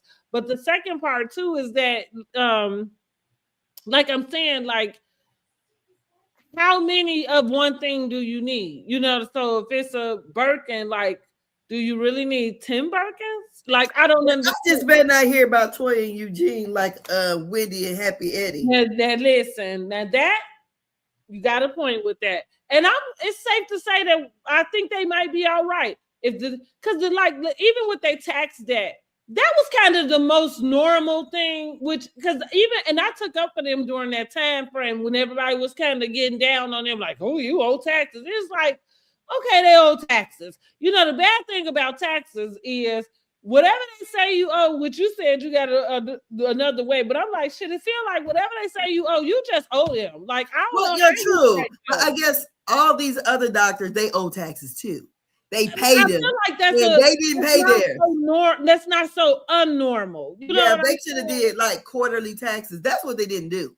Exactly. So like you said, like that's not so out of the orthodox. So that's what I mean when they was all getting on them. I took up for them in that space because I get it. You know what I mean? It's not like you was doing. I mean, you just got caught up, and some people do. Like sometimes you getting this stuff, you forget to you forget. You forget. She was spending. Right, you know, listen, I understand. So that was the most, like, I feel like innocent, normal type of deal. And they paid it off, praise Jesus, okay? Which at least they ain't have to go take their raggedy asses to jail. Hey, Peter. And Peter need his ass whooped talking about Cynthia and shit. Like, ain't you the one sitting in prison? And look, Peter, it wasn't that he just didn't pay his own taxes. He was taking you pay your employees. Taking their money. Not right. It wasn't even right. Like you say, it wasn't even government. It was your own people. That's right. So back to them though. So like the others, like I agree. I don't expect that they would have the fraud thing. And thank God they haven't at this point. I feel like if they was doing something, it would came out because this show don't take these people long, honey, to get to the bottom of it.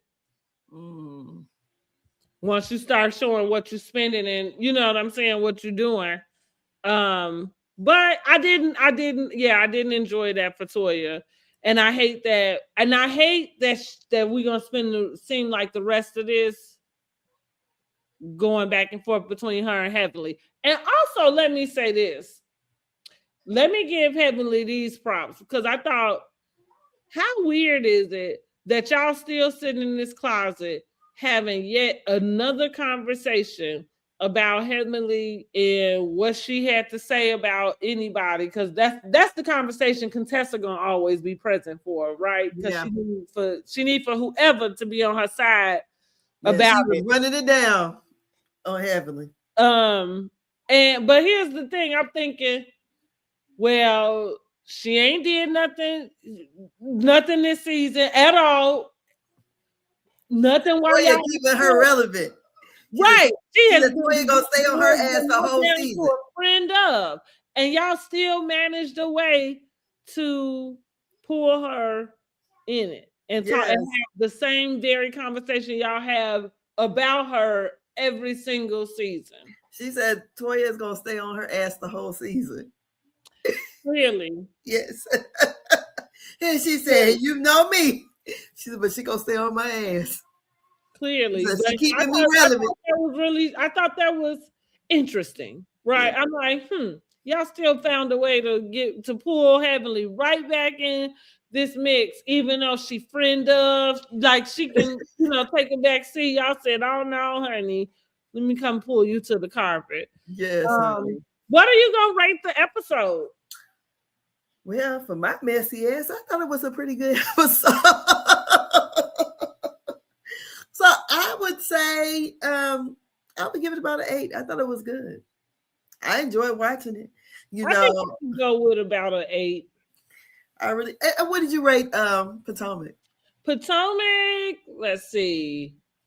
I think I'm sticking. Potomac is really coasting with a good 7. Mm-hmm.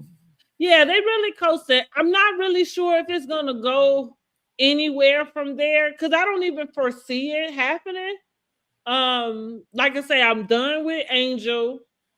I think I think it is that it's her arrogance. Yeah. I don't think it's anything wrong with I don't think there's anything wrong with thinking highly of yourself. I think there's something wrong when you feel like you above everybody else because you're sitting in the same place as them. I don't give a damn what it look like. Yeah. If you were so much better than them, you wouldn't be there. Yeah, trying to be on here with Ashley. I mean, you're right. Like, put it in perspective. Miss Nova said they really don't have storylines on Potomac. No, not too much. And that's what I mean. Like they just really are. It's not a horrible season, but they are coasting. Thank God for Stacy. Because I think Stacy is the one that's helping that happen. They all are kind of trying to gang up on her. And she's just bringing it. And you like dusting it off her shoulder and moving right on along. And the rest of them are doing whatever they do, you know, but they just coasting along. Like I said, it's not horrible. It's not, and I don't foresee it. I don't foresee it changing. Maybe not until we get to where Karen gonna enter her tail end, or whenever we gonna get this interview between her and Andy or whatever. So I am looking forward to that. But I'm done with the girl Angel though. I'm done with her. Her arrogance is too much for me, especially for you to not be able to back that shit up. Yeah. Cause I'm okay. Look. I don't like nobody being arrogant. Like it's a turn. It's it's like a rub me the wrong way. Like however, that's the Wendy came in. I can however comma. I can give you what you got if you got, you know what I'm saying? If you got the shit to back it up. Like if you arrogant and you got all of this shit backing up the arrogance, then okay, then fine, gonna be arrogant. I guess. I'm just saying, you know what I mean? Yes. Like, back it up is all I'm saying. Don't be coming out like, and that's what I mean. Like, girl, you know how this looks. And again, I'm not trying to say the lady is broke or anything. At least I hope not. But I'm just saying, like, you don't get it. This is not the space. She just don't fit in. Yeah. And she takes things way too personal. Right, yeah. Yes, I mean, she held on to the catfish forever. Now she holding on to the eviction. That's going to run all the way to the end of the season. Yeah. Now, here's the thing. I ain't mad at her for not inviting those girls into her house because I just tell y'all about Toya ain't had no business inviting them people she know either she don't like or don't like her into her house. Like, that's just that. But they trying to play along to get along. So now you done cussed everybody else out, everybody in the place out. And now you got to make it somebody else's fault. But where was I going before I brought Toya into that? Because we was talking about Potomac. Anyway. Angel. Oh yeah, Angel, but yeah, I'm done with her. I'm done with her. I can't do Angel. I like Stacy is just she got the game. Yeah, but she's the TV professional though. You know what? Right, clearly. Yes. I didn't realize until she was doing that interview with Carlos King. I guess I didn't realize like improv or whatever, like being able to be that salesman for QVC. Yeah. I didn't realize how much they may have because I thought to myself, I said, that's why, you know what I'm saying? She probably is good at this because she is just able to pivot. I mean, and on the dime. And the other part is the things that the girls are focusing on is really not that big of a deal. So it make them look silly. You know what I mean? Like silly. She just knows how to work the game. Being a liar. Yeah, she knows how to work the game. Mm-hmm. She said she watched the show. And she, I mean, she used to do the news, and she Yeah. she got that. She got it, honey. Like what to say? The I and the T. Yes, she got it. I Yeah, like. yeah, she got. She really got it. And who would you say? Well, so far this season, I think Toya Carey and Married to Medicine. She keeping the mess going. She's brewing it. She's stirring it up.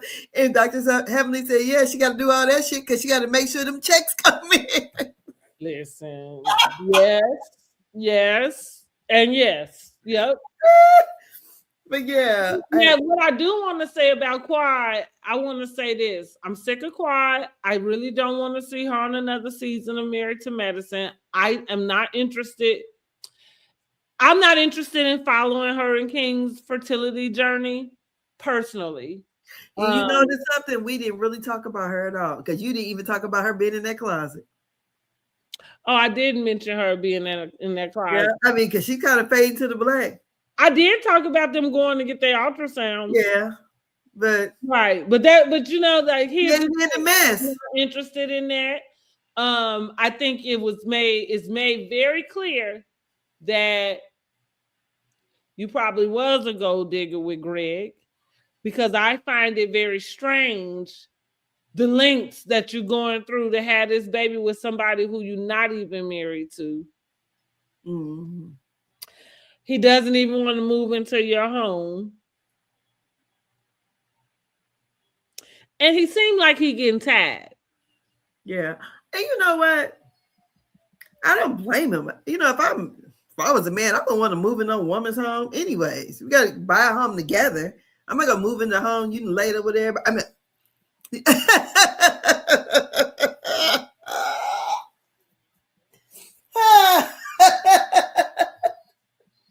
same way I would not have did what Sweet Tea did either. Right. No. But that's but I don't blame him. He didn't even like Greg. No, she clearly didn't like him. Because that is, you was ready to have a baby, that was when you were supposed to have been wanting to do it. But I like I say, I find it just and again, I don't know what anybody would call it, because as a female, my kids grown, I done had kids. I'm just not interested in watching somebody over 40, go on this journey to have babies. Not because I don't I don't, fine, if you want to have them, go have them. But I don't want to get invested in all of this extracurricular stuff you got going on. Like I said, I'm not sure why you got to go all the way over to Ghana, but your man getting tired of it. Yeah, but look, don't it seem like her scenes is filler scenes? Yes, they are. Yeah, I mean, ain't nothing even happening with you and this guy. That's what I mean. Like, that's why I'm saying, like, and ultimately, I'm not interested. Like, pass me by. Yeah, because I'm like, out the group chat. Because the people we're talking about so far, really, Dr. Heavenly, Toya, Dr. Simone. Oh, and Dr. Contessa, when she backflip her ass in the scene, because she gonna make it. she gonna get in the scene one way or another. I don't know what Quad's gonna do, but it just seems like she's kind of fading to the black. I feel like it's that way with her every season. I'm not sure why they keep bringing her back. I don't know, because she ain't. It don't seem like, how they get in there. She ain't getting in it. It don't seem like to me. But yeah. But I thought the episode was pretty good though. But yeah. Yep. All right. Well, that concludes our review for Real Housewives of Potomac and Married to Medicine. We are going to do Love and Marriage Huntsville tomorrow. What's tomorrow, Tuesday? Mm-hmm. Yeah, we could get that over with. Yeah. Okay, so we will do Love and Marriage Huntsville. And real quick, I got a scene today of old episode of Love and Marriage Huntsville, and so forgot that Destiny, I don't know if she actually sold her the home, because that was the home that Mel ended up moving in, but Destiny is the one that showed her the house when she was. Okay, she was the realtor. Oh, okay. So look, that came up on my TikTok earlier, and I thought, okay, look, that's what I said. Thanks for going back and doing I sure forgot, honey. Exactly. Yeah. Sure forgot. Listen, because she's such an afterthought. But we don't talk about that. Messy ass. Messy. Well, right. What else she gonna do? The bone carrier, honey. Collector and carrier. And then be like, I don't know why it's happening. Right. Girl, come on. Yeah. Why, no, I don't know why I'm in the middle. That's what she is. Girl. In the middle. Well, why are you in the middle? Because you're talking too motherfucking much. Mm-hmm. Yes, okay then. Well, we'll be back tomorrow. Same bat channel. Yep. Same bat time. Same bat time. Make sure y'all like the video, subscribe to the channel. And we will see y'all tomorrow. Bye-bye.